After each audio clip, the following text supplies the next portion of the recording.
अस्सलाम वालेकुम। Welcome to novels narrative. कैसे हैं आप सब? उम्मीद करती हूँ कि खैर आफियत से होंगे। जी, तो आज हम स्टार्ट करने जा रहे हैं अपना न्यू नॉवल, लेकिन उससे पहले अगर आपने अभी तक चैनल सब्सक्राइब नहीं किया है तो जल्दी से चैनल सब्सक्राइब कर लें, बेल आइकन दबा दें ताकि हर आने वाली नई वीडियो आपको मिलती रहे। लाइक कमेंट और शेयर करना मत भूलें, ठीक है जी। सर्दी तो बहुत ज़्यादा हो गई है। आप लोगों की तरफ क्या हालात हैं? हमारी तरफ तो हम बस कांप रहे हैं, जिधर भी जा रहे हैं बस कांप रहे हैं तो सर्दी ने बुरा हाल किया हुआ है। तो आज जो हम नावल स्टार्ट करने जा रहे हैं बहुत ही मज़े का नावल है। मेरा one of most most favourite novel है। यकीनन आप लोगों को भी अच्छा लगेगा। तो अगर मैं आप लोगों को थोड़ा सा स्टोरी के बारे में बताऊंगी पहले से, ताकि आप लोगों का जो है इंटरेस्ट बिल्ड हो जाए, बस ज़्यादा नहीं थोड़ा सा बताऊंगी कि जो हमारा हीरो है ना, जो हीरोइन है, पहले हीरोइन के बारे में थोड़ा सा बताती हूँ। वो हमारे हीरो की दीवानी है, उस पर लट्टू है फुल। और वो यूनिवर्सिटी में उसका सीनियर रह चुका है। और फिर जब यूनिवर्सिटी से वो निकल आता है तो फिर जो हीरोइन का बाप होता है वो उसके ऑफिस में काम करता है, मतलब हीरोइन का बाप उसका बॉस होता है। तो अभी वो कैसे मिलते हैं, तो क्या सीन होता है। हीरोइन मतलब उसके पीछे बिल्कुल दीवानी, और हीरो जो है ना वो बिल्कुल उसे घास नहीं डालता। लेकिन बहुत ही मज़े का नावल है। तो फोर्स्ड मैरिज बेस्ड नावल है, थोड़ा सा रूड, थोड़ा सा मतलब मज़े का हीरो का करेक्टर है। तो फैमिली बॉन्डिंग बहुत अच्छी दिखाई गई है। इसके अलावा हीरोइन का करेक्टर बहुत मज़े का है। स्टेटस डिफरेंस बेस्ड नावल भी है, बहुत ही मज़े का नावल है, क्यूट सा, बहुत ही मज़े की स्टोरी है। ख़ास तौर पर जो फैमिली बॉन्डिंग है वो बहुत कमाल की है। तो यकीनन आप लोगों को अच्छा लगेगा। तो चलें बगैर वक्त ज़ाय किए हम स्टार्ट करते हैं और देखते कि हमारे आज के नावल में क्या होता है। हॉल में दाखिल होते ही उसके पैर गोया ज़मीन ने पकड़ लिए थे। जब भी तो वो बुत बना खड़ा अपने बॉस तुफैल हमादी को देख रहा था, जो उसकी फैमिली के अफराद के दरमियान गिरे बैठे बातों में मसरूफ़ थे। बॉस के और उसके घर वालों के अंदाज बता रहे थे कि वो सब आपस में कितने बेतकल्लुफ़ हो चुके हैं। हाँ, मियाँ रोशान, पहुँच गए हैं आप? और कबल इसके कि वो कुछ सोचता या हैरान होता, अमान भाई ने आवाज़ लगाई थी। ये बॉस मेरे घर में क्यों और कैसे, सोचता हुआ इन सबके करीब आ रहा था। ये है हमारी फैमिली का सबसे छोटा चिराग, रुशान बेग, दादाजी ने तारुफ करवाया था। छोटा चिराग है मगर रोशनी सर्च लाइट जितनी है, और करंट भी 444 वॉट का मारता है। कभी कभी मूड में हो तो करंट मारे बगैर भी बात कर लेता है। भाइयों के शरीर शरीर जुमले आए थे दादाजी के तारुफ के साथ ही। मैं जानता हूँ रुशान को, हम एक साथ काम करते हैं, बॉस ने इनके सारी दिखाई थी। ये मेरे बॉस हैं, उससे फ़ौरन से पेशतर कहना ज़रूरी समझा कि मुबादा वो सब लोग मज़ीद फ्री ना हो जाएं बॉस से। मगर उसके कहने का कोई खातिर ख्वाह असर नहीं हुआ था, क्योंकि ज़िशान भाई बड़ी शान से फरमा रहे थे, तुम ना बताते तब भी हम इन्हें ही बॉस समझते कि तुम्हारी सूरत ऐसी नहीं है जो तुम्हें बॉस समझा जाए। समझे बेबुआ? उन्होंने हंसते हुए उसे अपनी जानब खींच लिया था। What rubbish! हंसपे आदत वो बेबुआ पर बुरा सा मुँह बनाकर रह गया था। ये यहाँ कैसे पहुँच गई? ज़िशान से पूछता हुआ उनके बाजू में बैठ गया था। दादाजी की बदौलत, इमरान भाई ने बताया। ये कारनामा दादाजी ही कर सकते थे, वरना कहाँ तो फैल हमादी और कहाँ मेरी फैमिली चूचों का मुरब्बा। वो हंसपे आदत चिड़चिड़ा हो रहा था, और उसके चूचू के मुरब्बा के और इस चूचू के मुरब्बा के तुम सबसे छोटे और नालायक चूचू। क्यों भाइयों? अमान भाई इशारा करके हंसने लगे थे। प्लीज़ बॉस के सामने मेरा फलूदा मत बनाइए, अबुआ शबुआ कहकर। अम्मी कहती हैं काफ़ी है, आप लोगों को अम्मी बनने की ज़रूरत नहीं है। यार कभी तो मिर्ची खाए बगैर बोला करो। तीनों भाइयों पर उसकी चिड़चिड़ाहट का कोई असर नहीं हुआ था।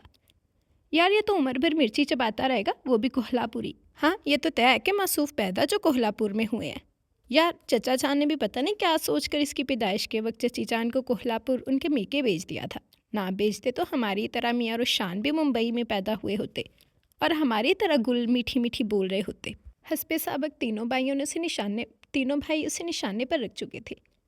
ये तुम चारों क्या खुसर पुसर कर रहे हो? दादाजी ने टोका।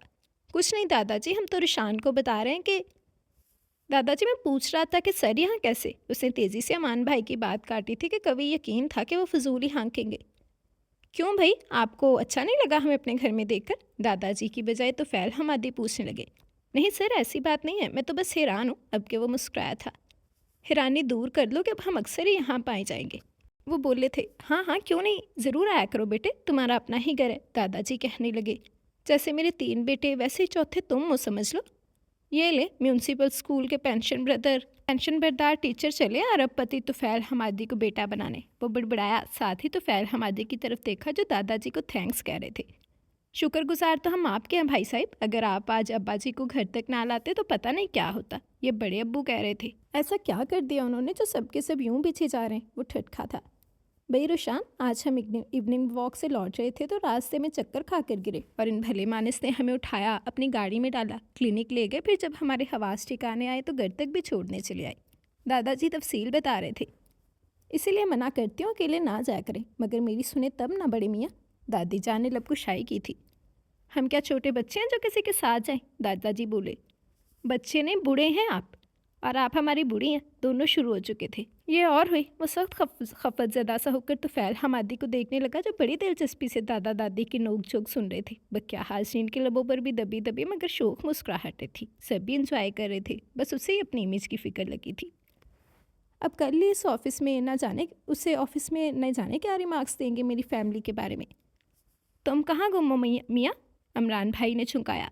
ये अच्छा नहीं हो रहा भैया, वो मेरे बॉस हैं और आप सब, हत्ता के दादा दादी भी उनके सामने शुरू हो गए हैं। वो क्या सोचेंगे मेरे बारे में कि ऐसी फैमिली का मेंबर हूँ मैं। ऐसी फैमिली से क्या मतलब है तुम्हारा? हाँ, वो बुरा मान गए। ये हंसी मजाक और बेतकल्लुफ़ी तो हमारी आदत है, और अब तुम्हारे बॉस इसमें शामिल हो गए तो हम क्या करें? बॉस तुम्हारे हैं, हमारे नहीं कि हम बस सर की गर्दान करें, अमान कह रहे थे। हमें तो अभी मालूम हुआ ना कि तुम्हारे बॉस हैं, ज़िशान बोले। पहले भी पता होता तो आप लोगों ने यही करना था। जानता हूँ मैं, वो चिढ़कर कह रहा था। मैंने बताया तब भी किसी पर कुछ असर नहीं। सब बेतकल्लुफ़ी से बातें बगाड़ने बैठे हैं। अब पता नहीं कॉल ऑफिस में क्या रिमार्क्स पास करेंगे। तुझे तो अभी से टेंशन हो रही है, और कल तो ऑफिस ही बच जा, टेंशन ख़त्म। भाइयों पर खाक असर होना था। असर तो खैर किसी पर नहीं था उसके बताने का कि तुफैल हमादी उसके बॉस हैं। वो तो बहुत नॉर्मली उन्हें ट्रीट कर रहे थे, और तुफैल हमादी भी बहुत बेतकल्लुफ़ी से बैठे थे सबके दरमियान। मगर वो उनके रवैये से कतई नज़र अपनी ही उलझन में उलझा हुआ था कि कल ऑफिस में वो पता नहीं क्या कहेंगे और उन्हें क्या जवाब देकर मुतमिन करेगा। वो कल के बारे में सोचता ही रह गया था, मगर बहुत सारे दिन गुजर गए और कोई रिमार्क्स ऐसा आया ही नहीं कि मिस्टर हमादी उससे उसकी फैमिली का जिक्र करते। उन्होंने तो सिरे से कोई जिक्र ही नहीं छेड़ा, बस मामूल के मुताबिक काम करते रहे और उससे करवाते रहे। और तब उसने दिली दिल में शुक्र मनाते हुए सारी तवज्जो अपने काम पर लगा दी। और दिन गुजरने लगे थे जब गाहे बगाहे घर में उसके कानों में तुफैल हमादी की आमद की बातें पड़ने लगी थी। यार, तुम्हारे बॉस ने तो हमारी चौखट ही पकड़ लिया। आज फिर आए थे दादाजी से मिलने। यार, चक्कर क्या है आखिर? कभी भाइयों की ज़ुबानी तो कभी घर के दिगर अफराद की ज़ुबानी उसे तो फैल हमादी की आमद के बारे में पता चल ही जाता था। यार, कोई बड़ा चक्कर मालूम होता है? इसका बॉस हमेशा इसकी गैर मौजूदगी में क्यों आता है? अमान भाई की रगे जासूसी फड़क उठी थी उस दिन, जबकि वो उस ऑफिस से लौटने के बाद बैठा चाय पी रहा था और हमेशा की तरह तीनों भाई उसे घेर बैठे थे। बताइए क्या चक्कर है? इमरान ने टहोका दिया था और उसके कप से चाय छलक गई थी। उसने कदरे चिढ़कर उन्हें देखा था, जबकि रोमा भाभी कहने लगी थी, क्या है इमरान, चैन से उसे चाय तो पीने दिया करें। हमारे होते ये चैन से तो नहीं रह सकता, क्योंकि हमारा सारा चैन इसके बॉस ने चुरा लिया है। बता बे, क्यों आता है तुम्हारा बॉस हमारे घर बार बार? वो तीनों शुरू हो चुके थे और रोमा भाभी मुस्कुराहट छुपाते हुए किचन में जा चुकी थी। मुझे क्या पता, उन्हीं से पूछें जाकर। उसके एम्प्लाई से तो पूछ रहे हैं ना। ज़िशान बड़ी राजदारी से उसके करीब आ चुके थे। सच्ची बता, किसी लड़की वड़की का चक्कर तो नहीं है? व्हाट? वो खाली कप टेबल पर रखते हुए बदक ही तो गया था। हाँ बे, बता। अपनी कोई कानी कूनी लूली लंगड़ी लड़की तो तेरे सिर नहीं मुड़ना चाहते हैं। अमान भी शुरू हुए थे। बस यही कानी कूनी के लायक रह गया हूँ मैं। वो बुरी तरह से चिढ़ा था। अब एक गधे, तेरी जैसी सूरत है ना, कानी कूनी भी मिल जाए तो गनीमत है। तीनों एक दूसरे के हाथ पर हाथ मारकर हंसे जा रहे थे। जब दिल जलता है ना तो ऐसे ही जुमले निकलते हैं ज़ुबान से। अब क्या वो मुस्कुराया था। क्या कहने, तीनों की हंसी को ब्रेक लगे थे। और क्या, किसी से कम नहीं हूँ। बेग फैमिली का सबसे हैंडसम बंदा हूँ मैं। वो कॉलर झाड़ कर उठ खड़ा हुआ था। अबे रुक, सुन तो। भाइयों ने पकड़कर बिठा लिया था। यह फवाह उड़ाई किसने? बोल। आपकी बीवियों ने, जो खैर से मेरी काबिल एहतराम भाभियाँ हैं। अब वो हंस रहा था। यार, हमारी बीवियों के नज़दीक की नज़र कमज़ोर कब से हो गई? हमें खबर ही नहीं। इमरान भाई को अपनी खासी फिक्र लाहक हो चुकी थी। शादी से पहले से नज़र कमज़ोर थी, यूं ही तो नहीं कबूल है कहकर आप तीनों के साथ चली आई। अब वो तीनों की खिंचाई कर रहा था। यार, ये तो उस्ताद निकला। अमान भाई की हंसी शुरू हो चुकी थी। नहीं यार, सच्ची बता, तेरे बॉस के चक्कर हमें चकरा रहे हैं। ज़िशान कदरे संजीदा हुए थे। मैं क्या बताऊं सर, मुझे तो आप लोगों से मालूम हुआ है। बॉस ने कभी जिक्र ही नहीं किया। उनका रवैया तो ऐसे होता है जैसे वो कभी मेरे घर आए ही नहीं और ना ही मेरे फैमिली मेम्बर्स से मिले हों कभी। वो बताने लगा। यार, हमारे दादा जान की बागो बहार तरबियत के गर्विदा हो गए हैं, और क्या? इमरान ने राय दी थी। हाँ, हो सकता है, वो बोला। नहीं यार, मुझे तो और ही चक्कर लगता है। अमान मुतमिन नहीं थे। तो आप चकराते रहिए। वो हंसता हुआ उठ गया था।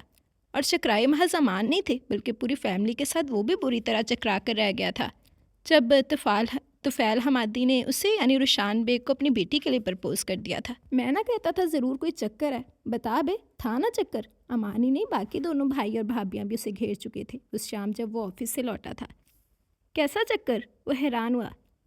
अबे बन मत बे, सीधी तरह से बता कब से टांका भिड़ा है बॉस की बेटी से, जिशान भाई कहने लगे थे। व्हाट? वो हत्थे से उखड़ गया था। भाई आप ऐसा समझते हैं मुझे? तुम हो ही ऐसे, समझते हैं तो क्या गलत है? इमरान बोले थे। हाँ और क्या, अमान भी तायद कर रहे थे। कोई मुझे पूरी बात बताएगा? उसने बेचारगी से भाभियों की तरफ देखा जो लबों पर दबी दबी मुस्कुराहटें लिए बैठी थी। मिस्टर तुफ़ैल हमादी ने अपनी बेटी के लिए तुम्हें प्रपोज किया, रोमा भाभी ने बता दिया था। व्हाट? वो उछल पड़ा था। अबे बन मत, इमरान ने भी हाथ झाड़ दिया था। घर में तो बड़ा बना फिरता है और बाहर ये लच्छन है मियाँ के। बताओ ज़रा, बताओ कब से अफेयर चल रहा है? अपने जैसा समझ के रखा है क्या? वो जज्बजी हो गया था। बकौल आप लोगों के मुझे तो कानी कूनी ही मिले तो गनीमत है। कहाँ के अरबपति बाप की बेटी। क्या पता कानी कूनी ही हो। भाइयों की मुतफक्कार आई थी। यार हम तो मजाक करते रहते हैं, वरना तुम कितने हैंडसम हो ये हम ही नहीं तुम भी जानते हो। हाँ और क्या, यूं ही तो नहीं वो अरबपति तुम पर फिदा हो गया अपनी बेटी समेत। यार सच्ची बात बता ना ईमान से, भाई लोग तो उसके पीछे ही पड़ गए थे। ओ बाबा मैं नहीं जानता कुछ सिवाय इसके कि मशहूर इंडस्ट्रिस्ट तुफ़ैल हमादी मेरे बॉस हैं और बस। वो आजिज़ आ गया था। और उनकी बेटी? आई डोंट नो, वो शान ने उचका कर रह गया था। खैर हमारा रुशान तो ऐसा है नहीं कि लड़कियों को ताड़ता फिरे, रूमा भाभी कहने लगी थी। हाँ और क्या, सबसे सीधा और शरीफ यही है हमारे घर में, इसीलिए बदमाश कंपनी से निशाने पर रखे रहती है, जोया भाभी बोली थी। हाँ ये लोग भी ना बस बेचारे का पीछा ले लेते हैं, ये फरा भाभी थी। सुनिए अपनी अपनी बीवियों की राय और शर्म कीजिए कुछ, वो हंस रहा था जबकि तीनों भाई महज मुस्कुरा कर रह गए थे। बहरहाल रुशान ये सच है कि मिस्टर हमादी ने दादाजी से साफ लफ्ज़ों में तुम्हें मांगा है अपनी बेटी के लिए, रोमा भाभी संजीदगी से बता रही थी। और दादा चांद ने हामी भर ली उनके घर जाने और उनकी बेटी को देखने की। नो भाभी, वो फ़ौरन बोला, मैं मना कर दूंगा दादाजी को।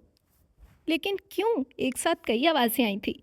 भाभी हम मिडिल क्लास फैमिली के लोग हैं, वो अरबपति बाप की बेटी क्यों कर गुजारा करेगी हमारे साथ हमारे घर में? वो क्यों करेगी गुजारा? निशान कहने लगे, अबे गधे वो तुझे अपने साथ ले जाएगी। नो नेवर, वो हतमी अंदाज में बोला, मैं कहीं नहीं जा रहा और जिससे भी शादी होगी उसने यहीं इसी घर में रहना है मेरी फैमिली के साथ। हालांकि चूचों का मुरब्बा है तुम्हारी फैमिली, अमान ने छेड़ा था। और मैं सबसे छोटा चुन्नू मुन्नू, वो बोला था। अबे हॉट भी तो बोलना, इमरान की बात पर बकिया सब हंस दिए थे। फैमिली बड़ी थी, घर में चहल पहल का एहसास तो हर वक्त ही होता था, लेकिन आज कुछ अलग ही चहल पहल महसूस हो रही थी। छुट्टी का दिन होने के बावजूद भाइयों ने कोई ख़ास फरमाइश नहीं की थी और भाभियों ने भी अपनी मर्ज़ी से कोई ख़ास डिश नहीं बनाई थी। क्या बात है, आज कोई फरमाइशी प्रोग्राम जारी नहीं हुआ? वो खाने की मेज़ पर कुछ ख़ास ना पाकर पूछने लगा था। भई आज हमने बख्श दिया तुम्हारी काबिल एहतराम भाभियों को कि बेचारियों को और भी 100 काम होते हैं, इमरान भाई ने कहकर गोया एहसान जताया था। हाँ बड़ा एहसान किया, वो सर झटक कर अपनी प्लेट सीधी करने लगा। तुम्हें कुछ खास खाना था तो बता देते ना, हम बना देते, जोया भाभी कहने लगी। थैंक्स आप लोगों को आपके शौहरों की फरमाइशों से फुर्सत मिले तो मेरा नंबर लगे ना, वो मुस्कुराता हुआ कहकर अपनी प्लेट में खाना निकाल रहा था। इसीलिए तो तुम्हारी फरमाइश पूरी करने वाली का इंतज़ाम करने जा रहे हैं हम। फरा भाभी की बात पर वो ठटका था। मतलब? मुंह की तरफ चाहता उसका हाथ रुका था। मतलब ये कि आज हम सब तुम्हारे बॉस के घर डिनर पर इनवाइटेड हैं, रूमा भाभी बताने लगी। दादाजी ने उनकी दावत कबूल कर ली और हम सब जाने वाले हैं शाम को। व्हाट? वो बिगड़ गया, मैंने मना किया था दादाजी को, फिर भी वो। यार तो सुकून से खाना खा, अमान भाई ने कंधे पर हाथ रखकर थपकी दी थी। हम जा रहे हैं सिर्फ डिनर पर, इसी बहाने लड़के भी देख लेंगे और ज़रूरी तो नहीं कि वो हम सबको पसंद भी आ जाए। और अगर आ गई तो मैं उससे शादी नहीं करूँगा, वो बोला। क्यों मगर? मैं बता चुका हूँ भैया, बड़ा मुआशी फ़र्क है हम में और मिस्टर हमादी में, वो बोला। अल्हम्दुलिल्लाह हम भी खुशहाल हैं, ऐसे गए गुस्से भी नहीं है, जोया भाभी बोली थी। हाँ खुशहाल है, मगर इतने भी नहीं कि अरबपति की बेटी घर ले आई। भाई ये सब बात की बातें, रोमा कहने लगी। फ़िलहाल हमें लड़की तो देख लेने दो। तुफ़ैल अंकल ने बहुत प्यार खलूस से हमें बुलाया, इसलिए दादाजी भी मना नहीं कर सके। हम कौन सा भी हाँ कहने जा रहे हैं? अम्मी भी जा रही हैं? वो पूछने लगा। हाँ सब जा रहे हैं, तुम भी? मैं नहीं जा रहा, वो फ़ौरन इनकार कर गया। और अम्मी जा रही हैं तो फिर मेरी खैर ही नहीं, उन्हें तो हर दूसरी लड़की पसंद आ जाती है। और अगर ये आ गई तो समझ लो बेबुआ, तुम्हारी ये शादी तो तुम्हें करनी ही पड़ेगी, ज़िशान कहने लगे। मैं हरगिज़ नहीं करूँगा। तुम्हारा तो बाप भी करेगा बेटे, तुम बस देखते जाओ। वो सब के सब खी करके हंसने लगे थे और वो भुनाया हुआ खाना छोड़कर दादाजी के कमरे की तरफ बढ़ गया था कि सारे बड़े खाने के बाद उनके कमरे में बुरे जमान थे। बातें हो रही थी। वो दाखिल हुआ तो लम्हा भर को खामोशी सी छाई, मगर फिर दादाजी ने कुछ कहने के लिए मुंह खोला, लेकिन उसने कहने न दिया था। दादाजी, मैंने मना किया था आपसे, फिर भी आप। वो खड़े खड़े शुरू हो गया था। मैं बॉस की लड़की से शादी नहीं करूँगा, डेट्स फाइनल। आप लोग जाकर उसे देखें, पसंद करें या कुछ करें, मैं शादी हरगिज़ नहीं करूँगा, बस। अरे बबुआ, ज़रा धीरज से बात किया करो ना, अम्मी ने कहते हुए उसे अपने पास बिठा लिया था, जबकि बबुआ पर उसे बुरा सा मुंह बनाया था, अलबत्ता बोला कुछ नहीं था। उस भले मानस ने इतने प्यार और खलूस से मद्दू किया हम सबको, तो हम इनकार नहीं कर सकते। और हाँ, डिनर तक तो ठीक है, मगर मैं कह रहा हूँ इस लड़की से शादी मैं नहीं करूँगा, वो कदरे नाराज़गी से बोला था।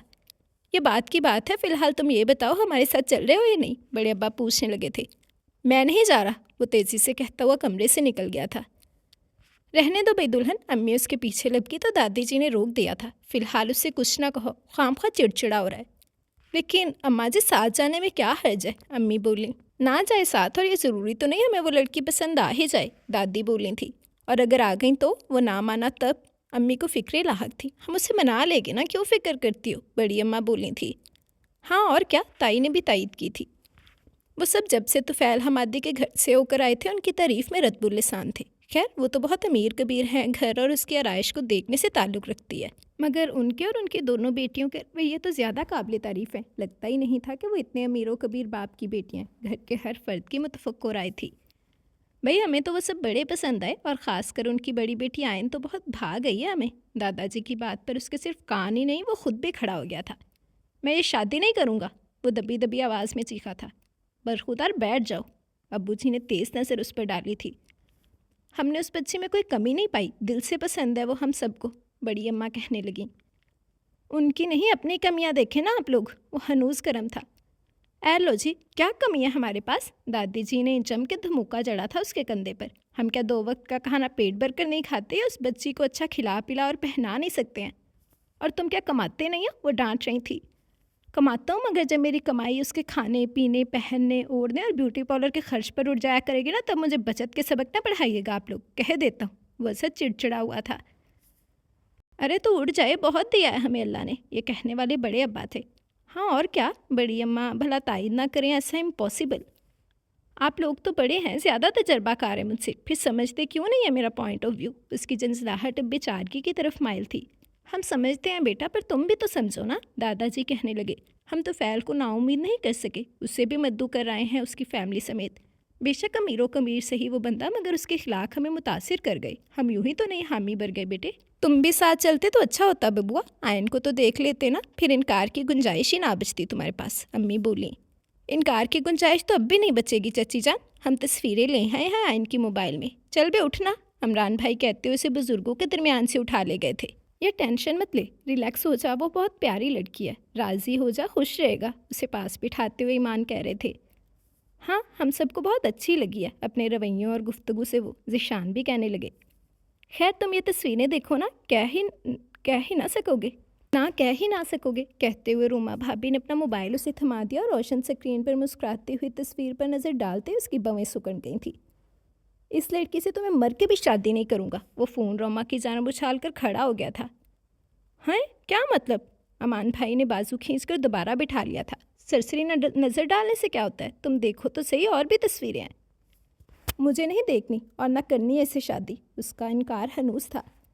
तुम्हारे अंदाज बता रहे हैं, तुम पहले से जानते हो इसे, ये जोया भाभी थी। हाँ जानता हूँ, वो इनकारी नहीं था, कुछ ज़्यादा ही जानते हो इसीलिए इनकारी हो। क्या खामी पाई है तुमने इसमें?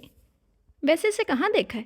कॉलेज में मुझसे 2 साल जूनियर थी, वो कदरे चिड़चिड़ेपन से बोला। मैं फाइनल ईयर में था और इस लड़की ने मेरा जीना दुब्बर कर रखा था। क्यों छेड़ती थी तुम्हें, आंख मारती थी, ये दिल हथेली पर लिए खड़ी थी। भाई लोग शुरू हो गए थे। ओहो चुप रहिए ना आप लोग, जोया ने सरसनिश की थी। तो ये आयन वही लड़की है जिसने कॉलेज में बहुत तंग कर रखा था तुम्हें, वो उससे पूछ रही थी। हाँ, वो सर हिलाकर कहने लगा। अच्छा खासा तमाशा बना डाला था इस लड़की ने मेरा।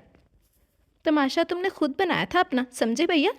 अमान भाई कहने लगे। वो लड़की लाइन दे रही थी तो लाइन पकड़ लेते ना, तमाशा बनने की नौबत ही ना आती। क्या कहने, वो खूब ही चिढ़ा था। अपने जैसा समझ के रखा है क्या मुझे? हाँ, तेरी भाभी के सिवा किसी ने लाइन ही ना दी हमें आज तक। मारी होती तो जोया समेत तेरी 4 भाभियाँ होती।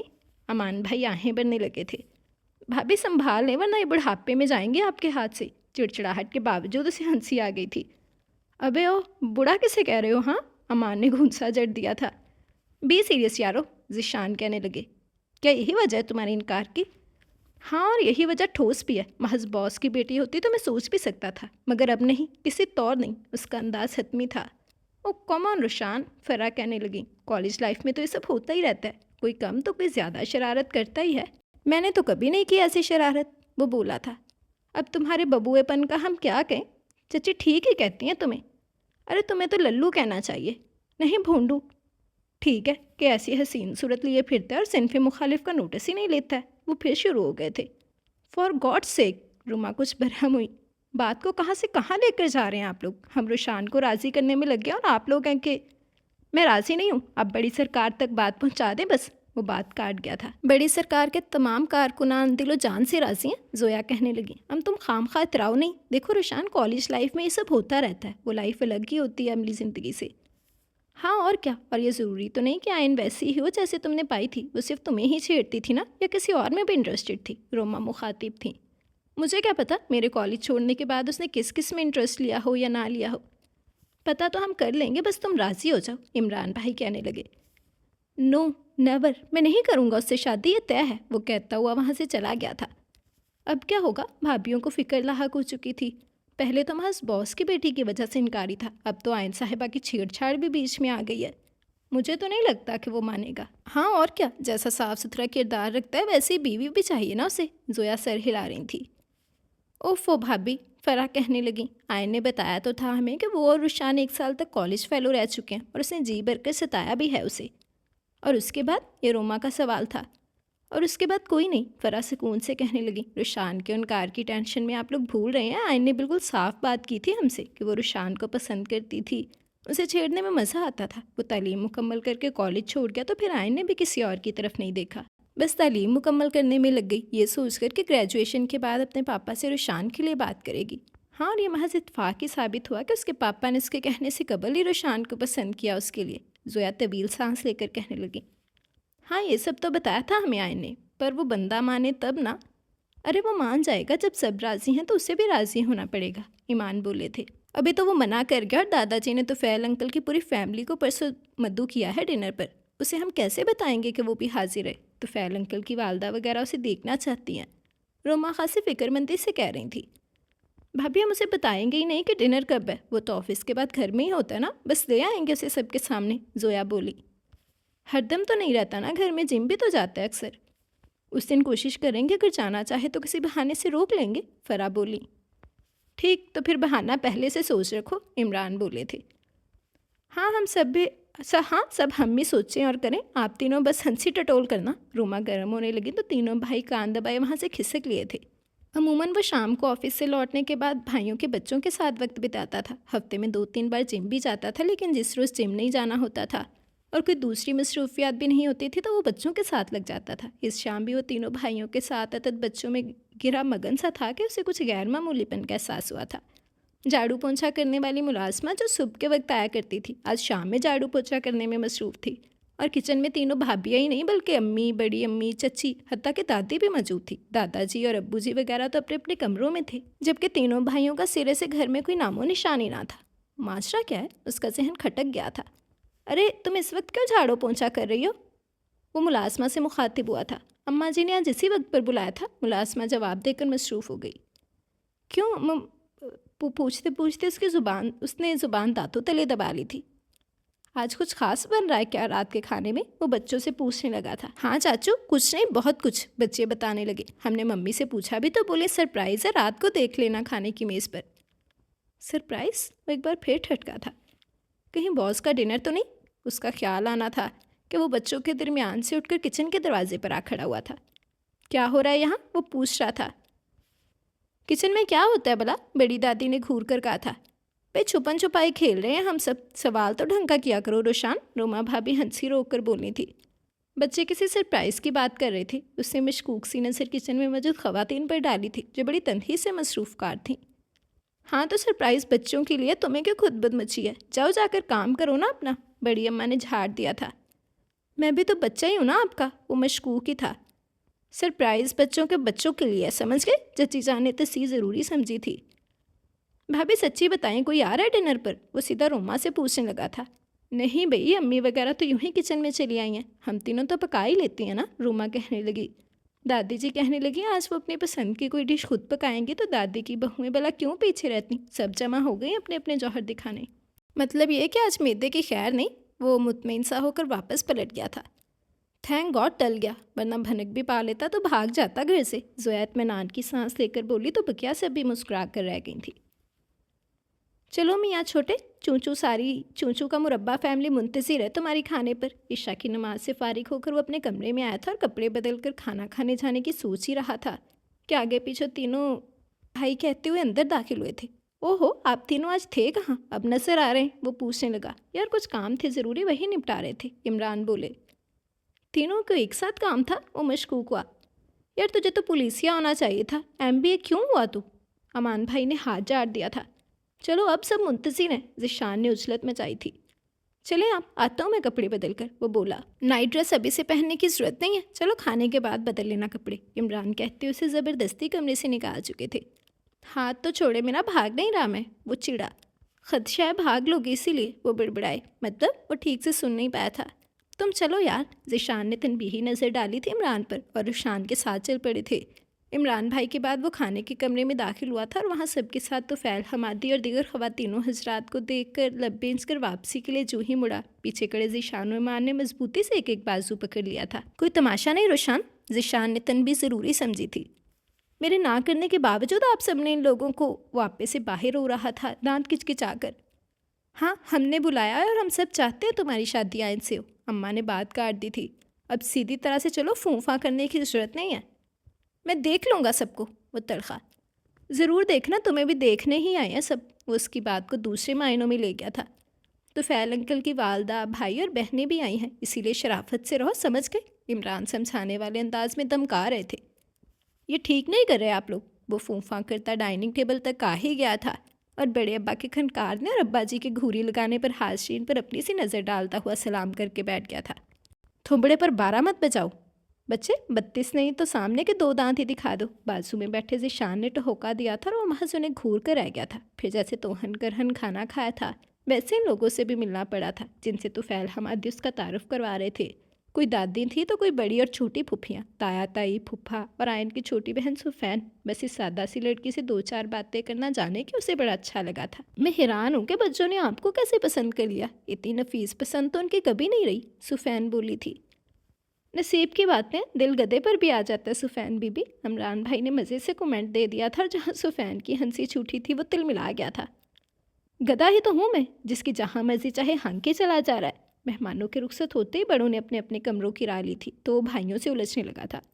गधे ही हो तुम डफर, अमान ने चपत रसीद की थी। इतनी अच्छी और खूबसूरत बीवी मुझे मिले तो मैं आंखें बंद करके कबूला कह देता, और एक तुम हो गए। आह आह, बात कराह में बदल गई थी क्योंकि पीछे से जोया ने कान मरोड़ दिया था। फरमाइए ज़रा फिर से, सर 2 कानों के बीच कर दूँ, वो उन्हें घूर रही थी। ज़रा शर्म नहीं आती 2-2 3-3 बच्चों के बाप होकर ऐसी बातें करती हुए। बात करने में क्या है, हम कोई अमल करने थोड़ी ना जा रहे हैं।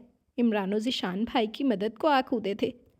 अमल के लिए जिगर चाहिए होता है जो है नहीं आप लोगों के पास। रोमा और फरा भला क्यों ना जोया की साइड लेती। यार हमने रुशान को समझाना है या आपस में लड़ना है, इमरान को फ़ौरन याद आया। नो भाई, आप लोग अपनी लड़ाई जारी रखें, खूब खबर लें इन तीनों की, मुझे कुछ नहीं समझना। वो मौका पाकर रुखसाने लगा था। एक ही सांस में बड़े भाइयों की शादी के पहले के अफेयर्स गनवा दिए थे भाभियों को, और वो तीनों अब चुप्पे करते रह गए थे, जबकि तीनों की बीवियां खातिरदारियां करने के फुल मूड में आ चुकी थी। यार मरेगा तो याद रखना, इमरान कराहे थे। फिलहाल तो अपने कफन दफन का इंतज़ाम कर लें आप, वो हंसते हुए चला गया था, अपना मामला जहाँ का तहाँ छोड़कर।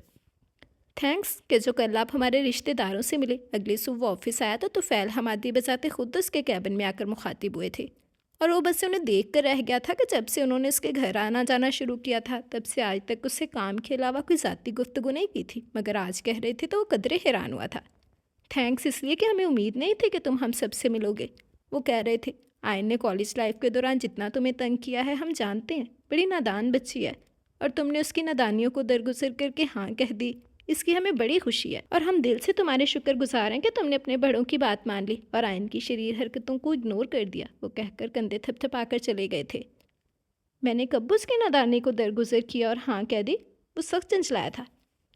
ये बड़े मुझे किस हिम्मत हाँकना चाह रहे हैं ज़बरदस्ती। No never.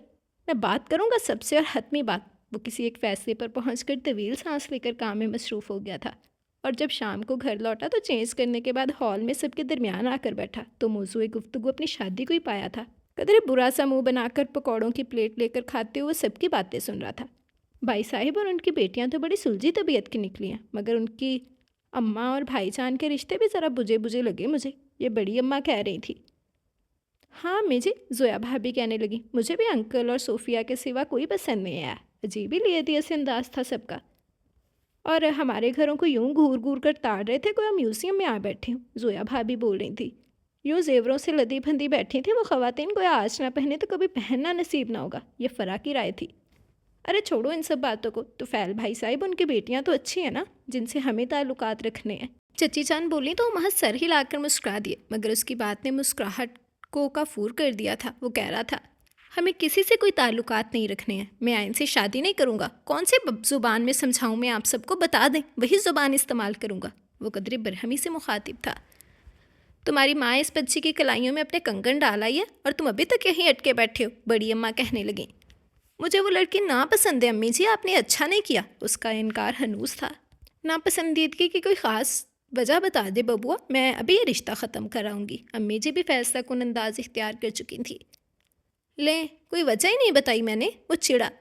हाँ वो कोई वजह नहीं है। अम्मी ठहरे अंदाज में गोया हुई। पहले वो सिर्फ तुम्हारे बॉस की बेटी थी, तुम इस वजह से इनकारी थे कि हमारे दरमियान बड़ा मुआशी तफावत है, मगर जब हम उस बच्ची से मिले तो हमें लगा वो हमारे दरमियान रह लेगी, तभी हमने हामी भरी। और रहा कॉलेज के ज़माने की छेड़छाड़ और शरारतों का सवाल, तो उसे हम हसीन यादों की तरह सेज कर तो ज़रूर रखते हैं, मगर इन यादों को, बातों को अपनी अमली ज़िंदगी पर तारी करके उसे मुतासिर नहीं करते हैं तुम्हारी तरह। हाँ और क्या, हमने भी कॉलेज के ज़माने में कम शरारतें और बदमाशियाँ नहीं की हैं, मगर देखो ना, क्या हम कामयाब मैरिड लाइफ नहीं जी रहे। इमरान भाई खिलाफ मिजाज संजीदगी से मुखातिब हुए थे। क्या तुम्हारी भाभियों को हम तीनों से कभी कोई संजीदा सी शिकायत हुई? कभी देखा या महसूस किया तुमने? नहीं ना। हाँ, हल्की फुल्की नोकझोंक तो हिस्सा है ज़िंदगी का, जो ज़िंदगी के साथ साथ चलती ही रहती है।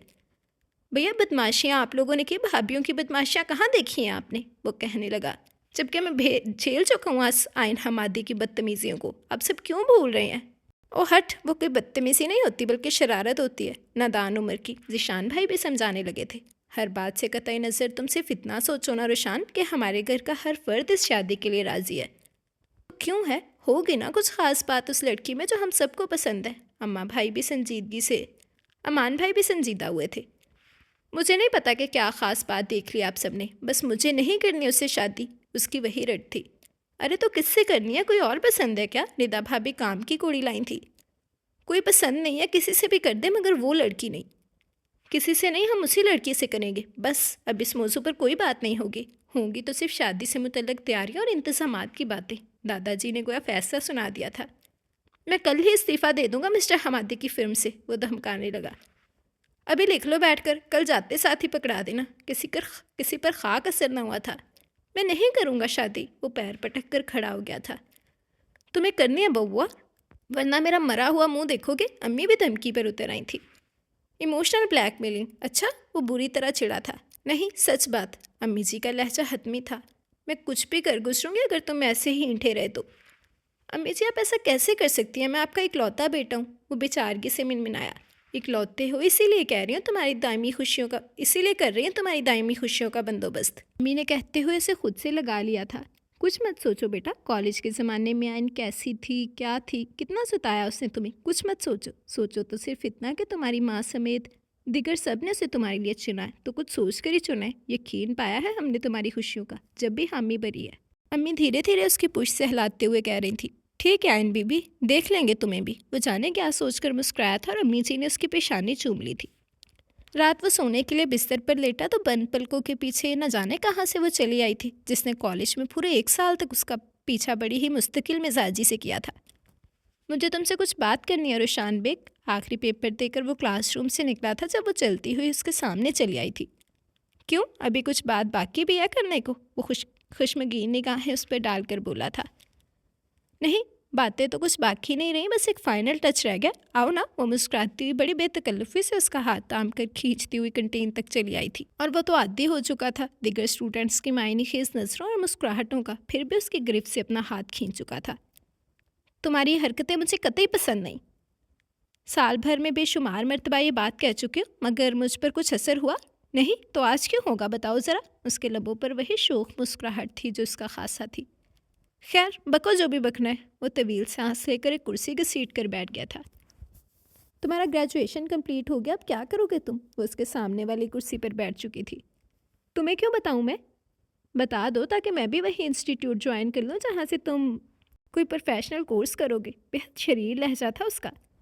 यानी कि बैल मुझे मार वाला फार्मूला अपनाऊँ? अच्छा, वो खूब ही तपा था। मैं तुम्हें हवा तक ना लगने दूंगा, समझे तुम डफर लड़की। थैंक गॉड जो मेरे फाइनल ईयर में तुमसे सामना हुआ, वरना तुमने तो। शुक्र मना रहे हो मुझसे पीछा छूटने पर? उसने बात काटी थी। सदा शुक्र। अब के वो मुस्कुराया था। रोशान बेग, वो संजीदगी से कहने लगी, गुज़श्ता 1 साल से मैं इस कदर मुस्तकिल मिजाजी से तुम्हारे पीछे पड़ी हूँ, तुम्हारे दिल को हनूस कुछ हुआ नहीं? वो धड़का नहीं मेरे लिए? नहीं धड़का तो क्या करूँ? वो लापरवाही से बोला। तो धड़कनों को आवाज़ दो ना। तुम ये फालतू बकवास करने लाई हो मुझे यहाँ? वो बिगड़ने लगा था। नहीं, वो एकदम संजीदा हो गई थी। मैं ये कहना चाहती हूँ कि मुझे तुमसे ही शादी करनी है अपना ग्रेजुएशन कंप्लीट करने के बाद। इसलिए मैं चाहती हूँ कि कॉलेज छोड़ने के बाद भी तुम मुझसे राब्ते में रहो। मगर मैं नहीं चाहता ऐसा। उसका अंदाज तो टोक था। मगर क्यों? क्या कमी है मुझ में? मैं खूबसूरत नहीं हूँ, अमीर नहीं हूँ, तुम्हें पसंद नहीं करती हूँ। तुम्हारी क्यों और खूबियों का मुझे नहीं पता, बस मुझे तुम जैसी लड़की को लाइफ पार्टनर नहीं बनाना जो ज़िंदगी को संजीदगी से नहीं लेती हैं बल्कि खेल समझकर खेलती हैं। उसका अंदाज़ बेहद पुरसकून था। और मिस हमादी, तुम भी बहुत खेल खेल चुकी मेरी ज़िंदगी से और इन्जॉय कर ली अपनी कॉलेज लाइफ भी। बस अब और नहीं, मेरे रास्ते कतई जुदा हैं तुमसे। मेरी आइंदा ज़िंदगी में तुम्हारी कोई जगह नहीं है। और मैंने जगह बना ली तो? उसका अंदाज़ चैलेंज करने वाला था। नामुमकिन। वो भी पूरे एतमाद था। So what mister Roshan Baig, नामुमकिन को मुमकिन करना जानती हूँ मैं। वो मुस्कुराई थी बड़ी ही खुद्दत माती से।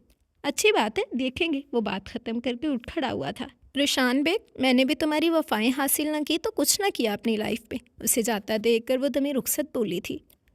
हाँ, और वह शख्स एक बेफिक्र सी ये शादी का लाउबालीपन समझकर सर झटकता हुआ ज़िंदगी की राहों में आगे बढ़ गया था। उसे पीछे छोड़कर वो भूल गया था, मगर 2.5-3 बरसों बाद वो शरीर सी लाउबाली लड़की ज़िंदगी की राहों में फिर उसके सामने थी और वो उससे कतरा कर निकल जाने की सारी राहें मसमूद पा रहा था। आयन हमादी, मैं भी देखूंगा तुम कैसे और क्यों कर एडजस्ट करती हो मेरी मिडिल क्लास फैमिली और मेरी लिमिटेड सैलरी के साथ। सोचों में गुम वो नींद की वादियों में जा रहा था। वो शादी के लिए राज़ी तो हो गया था, मगर शादी की किसी भी रस्म में हिस्सा लेने पर राज़ी ना हुआ था। उसकी शादी के सिलसिले में अपनी फैमिली के साथ आई हुई दोनों फुफ्फियाँ और तायाजाद बहन भाइयों समेत उसकी मिन्नतें कर करके हार गई, मगर उसकी ना होनी रही। बहरहाल तीनों भाई और बहनोई ने शादी से 1 रात पहले से ज़बरदस्ती पकड़कर उपटन मल दिया था। वह एहतजाज ही करता रह गया था, मगर सुनने वाला कौन था? यार अजीब आदमी हो। हम दुल्हा बनने वाले थे तो जाने कैसी कैसी तैयारियां की थी, और एक तुम हो उपटन तक लगाने को तैयार नहीं हो। अमान भाई उसकी पीठ मलते हुए कह रहे थे। बहनोई अशरफ उसके दोनों हाथ तो अमरान और ज़ीशान भाई उसके पैरों पर उपटन लगा रहे थे, और वो बेजारी की सूरत लिए बैठा था। आपकी बात अलग थी, आप तो जी जान से राज़ी थे इस शादी के लिए। वो बड़बड़ाया था, मगर फिर भी अमरान भाई की हसास समातों ने सुन लिया था। मियाँ, हम सब भी जी जान से राज़ी थे, एक तुम भी पता नहीं क्यों ठुस बने हो, वो कह रहे थे। अरे और क्या, हमने तो शादी से 1 रात पहले रात भर फ़ोन पर बातें भी की थी अपनी होने वाली बीवी से। ज़ीशान कह रहे थे। क्या बातें की थी? बेख्याली में उसके मुंह से निकला था। ये भी बताना पड़ेगा बबुआ को। अशरफ और ज़ीशान भाई एक दूसरे के हाथ पर हाथ मारकर हंसे थे और वो बुरी तरह छिनपा था। तुमने कोई बात ही नहीं की आज तक कायन से, कहो तो करवा दूँ? अमान भाई खुली ऑफ़र दे रहे थे। नो थैंक्स, वो रखाई से कहकर उठने लगा था। अबे बैठो, अच्छे से मालिश करने तो ज़रा महकेगा ही ना, वरना सदा तो जला बुना फिरता है, जल कुकड़ा। ज़ीशान भाई ने ज़बरदस्ती बिठा लिया था। वो आयन तो इतनी हंसमुख लड़की है, पता नहीं कैसे गुजारा करेगी तुम्हारे साथ, ये अशरफ भाईजान कह रहे थे। आप कब मिले उससे? वो ठटका। गुज़श्ता 10 दिनों से मैं यहाँ हूँ मियाँ साहिबजादे, और तुम्हारी आपा जान के साथ जाकर कई बार मिल चुका हूँ। वो बताने लगे। तुम्हारी आपा तो पक्की पक्की आशिक हो चुकी है आयन की। सच्ची बहुत ही अच्छी और प्यारी लड़की है। उसकी हंसी में तो गोया ज़िंदगी खनकती है। हाँ, ये बात तो बिल्कुल सच कही आपने भाईजान। ज़ीशान भी मुतफिक थे। आयन है तो बड़ी हंसमुख, खासकर उसकी हंसी बड़ी ही प्यारी है। फिर भी स्टफर के दिल को कुछ हुआ क्यों नहीं? अमान ने उसे धप लगाई थी। दिल्ली पास नहीं है तो कुछ होगा कैसे? इमरान कह रहे थे और वो खामोशी में आफियत जानकर चुप भी रहा था। तुम्हारी हंसी और इसमें ज़िंदगी की खनक देखेंगे कितने दिनों तक कायम रहती है मेरे घर में। वो तसव्वुर में उससे मुखातिब था और वो चारों उसे सोचों में गुम देखकर महज मुस्कुरा कर रह गए थे। बेदिली से ही सही शादी कर ली थी उसने और अजीज़ रिश्तेदार निकाह के बाद आयन को रुखसत करवा कर घर भी ले आए थे। निकाह के बाद वो शादी हॉल से गुल हो गया था, घर भी नहीं टिका था और जब देर रात को घर में दाखिल हुआ तो उसे उम्मीद नहीं थी कि बहन और भाभियाँ उसे घेर लेंगी। बहरहाल खुलाफ़ी उम्मीद वो घेर लिया जा चुका था और चुपचाप कान दबाए खड़ा उनकी खरी खोटी सुन रहा था। दिन भर हम तुम्हें ढूंढते ही रह गए, कहाँ गुम हुए थे गधे के सींग की तरह, बताओ। बड़े अब्बा की छोटी बेटी और घर भर की लाडली और इकलौती बेटी यानी सादिया आपा सबसे पहले शुरू हुई थी। निकाह के बाद वहाँ शादी हॉल में क्या काम था मेरा, इसलिए घर चलाया, वो कदरे बेजारी से बोला था। कोई काम ही नहीं था? अच्छा, आपा घूरने लगी। वहाँ टिक कर बैठते तो रस्मी तस्वीरें और मूवी बनवाते और ज़रूरी था ये सब? वो बात काट गया। हाँ ज़रूरी था, रोमा कहने लगी। तुम्हें पता है आयन के दुदियाल वाले किस मिजाज के लोग हैं? कैसी कैसी बातें बनाई हैं उन लोगों ने तुम्हारी अदम मौजूदगी को लेकर। मुझे नहीं पता कौन कैसा है, रिश्ता आप सब ने जोड़ा है तो निभाएं और भुगतें। शादी कर लिया मैंने, आप सबकी चहेती आयन मोहतरमा घर आ गई हैं, बस काफ़ी है, मज़ीद की तवक्को ना रखें मुझसे। वो टका सा जवाब देकर आगे बढ़ गया था। है रुक तो ज़रा, सादिया आपा ने झपट कर उसका बाजू पकड़ लिया था। क्या बोले तुम? रिश्ता हमने जोड़ा है, बंदूकें तान रखी थी हमने तुम पर के कबूल है का इकरार करो। अनदेखी बंदूकें ज़रूर तान रखी थी सबने, हर कोई पीछे पड़ा था कि शादी कर लो, बहुत अच्छी लड़की है, बस कर लेना अब, और क्या करूं? वो बेजार ही था। कर ली है तो दिल से निभाओ भी ना, जोया बोली। दिल से निभाऊं या बेदिली से, मुझे किसी से सीखने की ज़रूरत नहीं है। वो दो टूक जवाब देकर सादिया आपा की गिरफ्त से बाजू छुड़वा कर आगे बढ़ चुका था और वह चारों हद तक से खड़ी रह गई थी। कहीं हम ज़्यादती तो नहीं कर रहे रुशान के साथ? फरा की खामोशी पर जोया ने पूछा था। अरे नहीं, रोमा कहने लगी, तुम्हें पता है वो किस मिजाज का है? अरे मुश्किल से कोई बात समझ में आती है उसकी। हाँ फ़िलहाल खफा खफा सा है, आयन की हसीन सूरत देखेगा ना तो पल में सारी खफकी भूल जाएगा, ये जोया का ख्याल था। हाँ हम समझते हैं उसका मिजाज, आयन तो नहीं समझती है ना, पता नहीं वो जाकर कैसा रवैया इख्तियार करेगा उसके साथ। सादिया आपा फिक्रमंदी थी। मैं इमरान भाई से कहती हूँ ज़रा प्यार से समझाएं उसे, वरना बैद नहीं कि आयन के पास जाकर भी ऐसी कोई जली कटी कहे जो हमसे कह गया है। रहने तो सादिया, रोमा ने मना कर दिया। जितना समझाना था भाइयों ने समझा दिया, अब मज़ीद कुछ कहेंगे तो और भी चिड़चिड़ा होगा। पर आयन, सादिया इस कदर कहकर चुप हो रही थी। आयन कतई अजनबी नहीं है उसके लिए, बहुत हद तक जानती है उसे, फिर भी अगर कोई ऊंच नीच हुई तो हम हैं ना आपा, हम संभाल लेंगे। जोया उनका हाथ थाम कर तसल्ली दे रही थी। वो और आयन कॉलेज फेलोज रह चुके हैं आपा, और बहुत हद तक आयन उसे जानती भी है। हाँ, फरा के कहने पर उन्हें कदरी तसल्ली हुई थी। रोनमाई में देने के लिए इस लड़की ने पता नहीं कुछ खरीदा भी है या नहीं, या खाली हाथ ही चला गया आयन के पास। आपा को नई फिक्र लाहक हुई थी। अरे लिया होगा उसने कुछ, अब हम ये भी पूछने बैठ जाते तो और भी चिड़चिड़ा हो जाता। चले अब चलकर सो जाएं, रात काफ़ी हो गई है, सुबह वलीमा की भी तैयारियां देखनी है। रोमा ने कहकर बात ही ख़त्म कर दी तो वो सब भी इस बात में सिर हिलाकर अपने कमरों की जानब भूली थी। दिन भर वो कोफत ज़दा सा इधर उधर फिरता रहा और अब जबकि कमरे में आया तो उसकी सजावट आंखों को बड़ी भली मालूम हुई। गुलाब और मोगरे की खुशबू ने कोफत ज़दा जहन पर बहुत अच्छा तासुर छोड़ा था। जब भी तो वो गहरी सांसें लेता हुआ खुशबुओं को अपने अंदर उतारने लगा था, साथ ही सताइशी नज़रों से कमरे का भी जायज़ा ले रहा था कि अचानक नज़रें सजे सजाई बेड पर पड़ी तो वहीं टिक कर रह गई थी। गुलाब और मोंगरे की लड़कियों की ओट में शोख रंगों के इम्तिजाज से बने भारी बरखम लिबास में गुम वजूद नज़र आ ही गया था। अब बिन मोहतरमा को भी भुगतना होगा। तवील सांस लेकर दरवाज़ा बंद करते हुए वो बेड तक आ रहा था। मैंने कोई दिलो जान से राज़ी होकर शादी नहीं की है तुमसे जो तुम यूँ मेरे इंतज़ार में बैठी हो। चेंज करके सो सकती हो, खड़े खड़े कहकर वो लेट गया था। मगर मैंने तो दिलो जान से राज़ी होकर शादी की है तुमसे, और इंतज़ार भी बड़ी चाह से किया है, इसलिए इंतज़ार का सिला लिए बगैर तो मैं चेंज नहीं करूँगी और ना ही सोऊंगी। घूंघट की ओंठ से बड़ी सरअत से जवाब आया था। क्या कहने? पहले तो वो हैरान हुआ, फिर चिढ़ गया। ओह, मैं तो भूल ही गया था कि मेरी शादी तुमसे हुई है, तुम जैसी बदतमीज़ और मुँह फट लड़की से। मुठ्ठियाँ भींच कर वो उसके सामने बैठ गया था। मेरी इतनी सफ़ात तुमने याद रखी, खुशी हुई सुनकर, वरना मैं तो समझी थी कि रुशान बेग मुझे भूल गया। उसकी हंसी के जलते रंग बजे थे। हाँ, तुम कोई भूलने वाली शय हो? तुम्हारी हरकतें तो भूलने वाली नहीं थी, रवानी से कहते कहते उसने फ़ौरन तस्सीब भी की थी तुम्हारी हरकतों पर जोर देकर। चलो, हरकतों की बदौलती से ही तुमने मुझे याद तो रखा। वो फिर हंसी थी। बस ज़्यादा टैंटे करने की ज़रूरत नहीं है, चेंज करो और सो जाओ चुपचाप। मुझे उलझन हो रही है तुम्हें इस कदर भारी भरकम लिबास में देखकर। हैं? हैरत ज़दा आवाज़ थी उसकी। तुमने मुझे देखा कब? घूंघट तो उठाया ही नहीं अभी तक। अब तुम्हें देखने की इतनी तलब भी नहीं कि घूंघट उठाने की जहमत करूं। जहमत ना से रस्म तो अदा कर ही सकती हो ना। खूब, घूंघट उठाऊं फिर रोनमाई का मुतालबा होगा। अच्छा, तो क्या नाजायज़ होगा?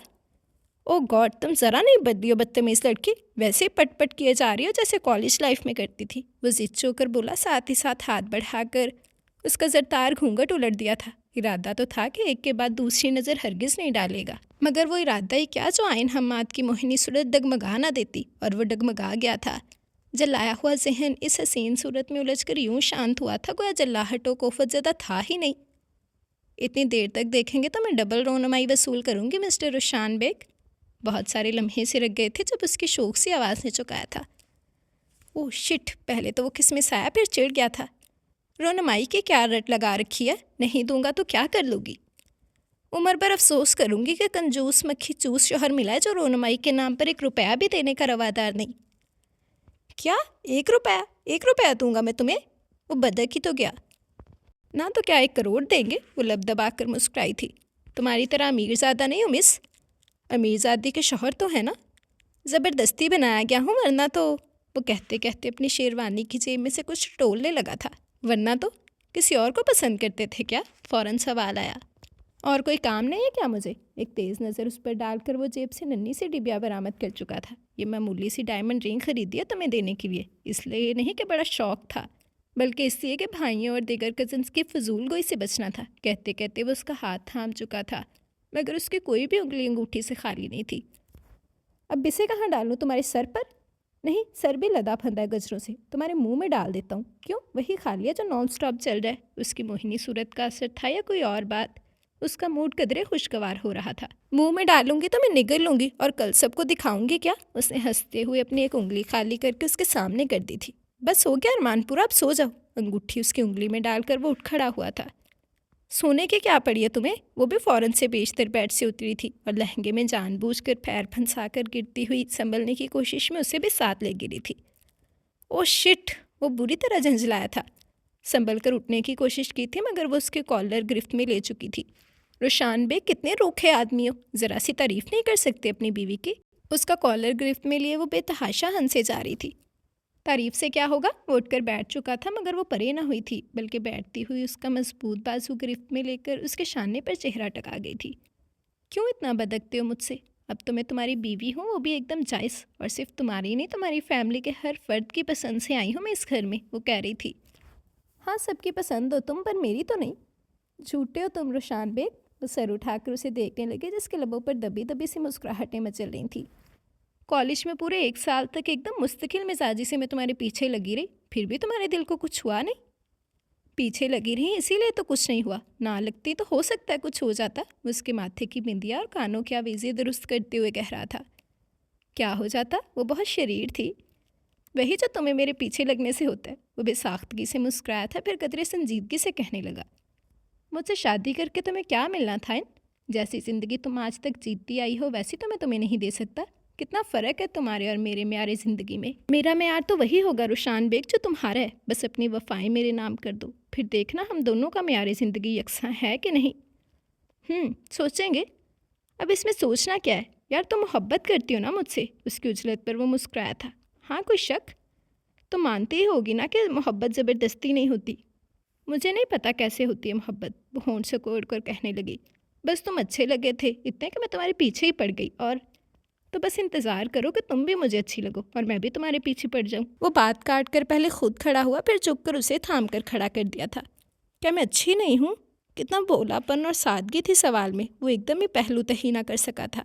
अच्छी हो, बहुत अच्छी हो। उसके लबों ने पहली शरारत की थी, और वो अब तक बज़ाहिर बोल सी नज़र आने वाली लड़की एकदम से चुई मुई हुई थी। लेकिन महज तुम्हारी ज़ाहिरी खूबसूरती के तहत तो उम्र नहीं गुजार सकता ना मैं। भरी भरी फैमिली है मेरी, ढेरों खुशियाँ तो अनगिनत मिसाइल भी हैं। मैं तुम्हारी डिमांड्स पूरी कर सकता हूँ या नहीं? तुम मेरे म्यार तक आ सकती हो या नहीं? थोड़ा सा वक्त दरकार है।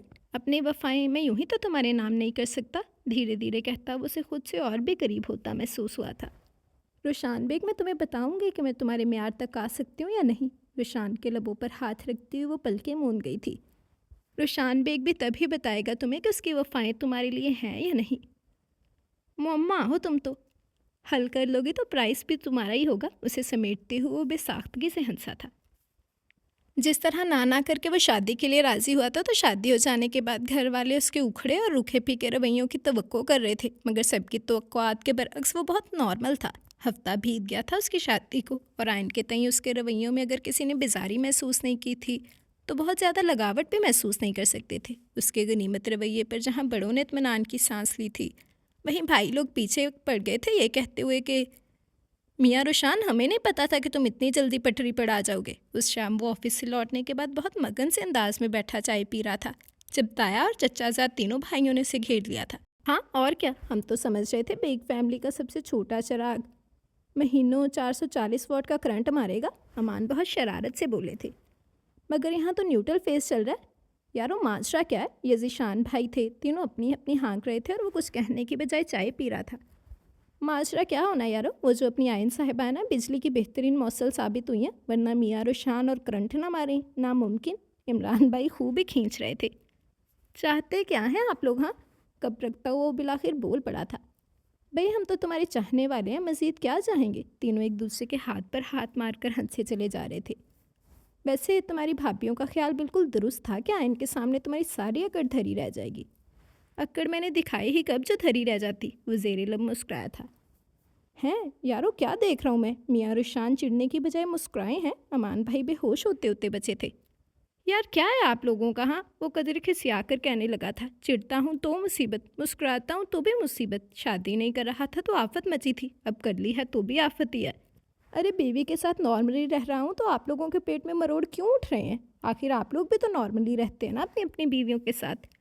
हम नॉर्मली नहीं प्यारे, मोहब्बत प्यार मोहब्बत से रहते हैं अपनी अपनी बीवियों के साथ। ज़ीशान ने फ़ौरन तस्दीक की थी।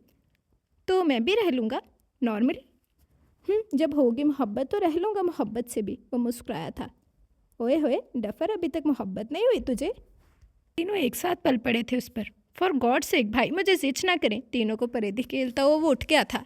अबे बात तो सुन, इमरान ने कहते हुए दोबारा बिठा लिया था। तुम्हारा हनीमून ट्रिप अरेंज करने की सोच रहे हैं हम लोग, बताओ कहाँ जाओगे? फ़िलहाल नहीं, वो फ़ौरन मना कर गया। फिर कब? 2-4 बच्चों के साथ जाओगे हनीमून पर? भाई कह रहा हूँ ना फ़िलहाल नहीं, आखिर हर बात के लिए इतनी उजलत क्यों मचा देते हैं आप लोग? अबे वो कंजूस, तुम्हारा कुछ खर्च नहीं होने वाला है, बल्कि हम तीनों तुम्हें तुम्हारी शादी का गिफ्ट देना चाहते हैं हनीमून ट्रिप की सूरत में। चलो बताओ सीधी तरह के कहाँ जाना चाहोगे, हम इंतज़ाम कर देंगे। इमरान भाई संजीदगी से कह रहे थे। मैं गिफ्ट छोड़ने वाला नहीं हूँ, लूँगा ज़रूर, मगर फ़िलहाल नहीं। उनकी मोहब्बतों पर मुस्कुराया था। लेकिन क्या हर्ज है, मौका तो यही है ना रुशान, ज़ीशान कहने लगे थे। हाँ मगर अभी तक आयन ने कुछ कहा नहीं है, जब वो कहेगी तब मैं सोचूंगा, वो बोला। तो उसके कहने के इंतज़ार में बैठे रहोगे? अबे गधे, जाकर पूछो उससे कहाँ जाना है, या तुम्हारी भाभियों को भेजो बात करने। अमान भाई ने चप्पत रसीद कर दी थी। नहीं, वो खुद कहेगी तो मैं जाऊँगा, वरना नहीं। देखो यारो, ये अभी से जोरू की गुलामी पर आमादा है। इमरान चिढ़ गए थे। नहीं, जोरू की गुलामी नहीं, बल्कि उसकी आजमाइश पर आमादा ये ज़फ़र, ज़ीशान कदरे संजीदगी से कहने लगे। ये मुंतज़िर है कि वो अपने म्यार से नीचे आई, या उसके म्यार तक, ये उसके म्यार तक नहीं जाएगा। क्यों? यही है ना बात। अब जो चाहे समझे। वो तवील सांस लेकर रह गया था उनके तजिए पर। यार ऐसा सोचते तुम? इमरान और अमान को कदरे धचका लगा था। सोचता हूँ तो क्या गलत है? शादी वो करना चाहती थी, मैं नहीं, इसलिए म्यार भी वही बदलेगी, मैं नहीं। उसका अंदाज तो टोक था।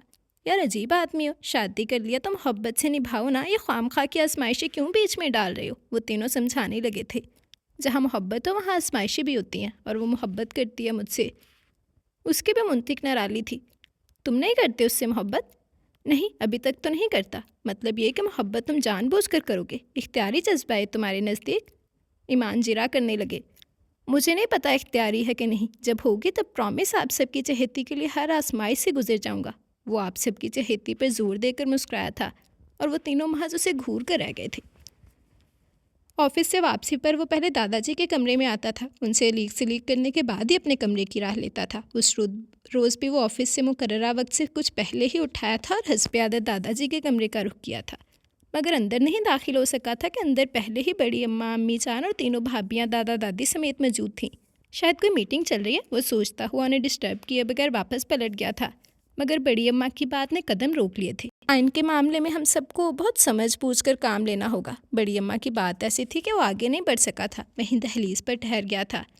और वो सब उसकी मौजूदगी से बेखबर अपनी बातें कर रहे थे। वो अलग माहौल से आई है, हम सब के साथ एडजस्ट करने में उसे वक्त लगेगा।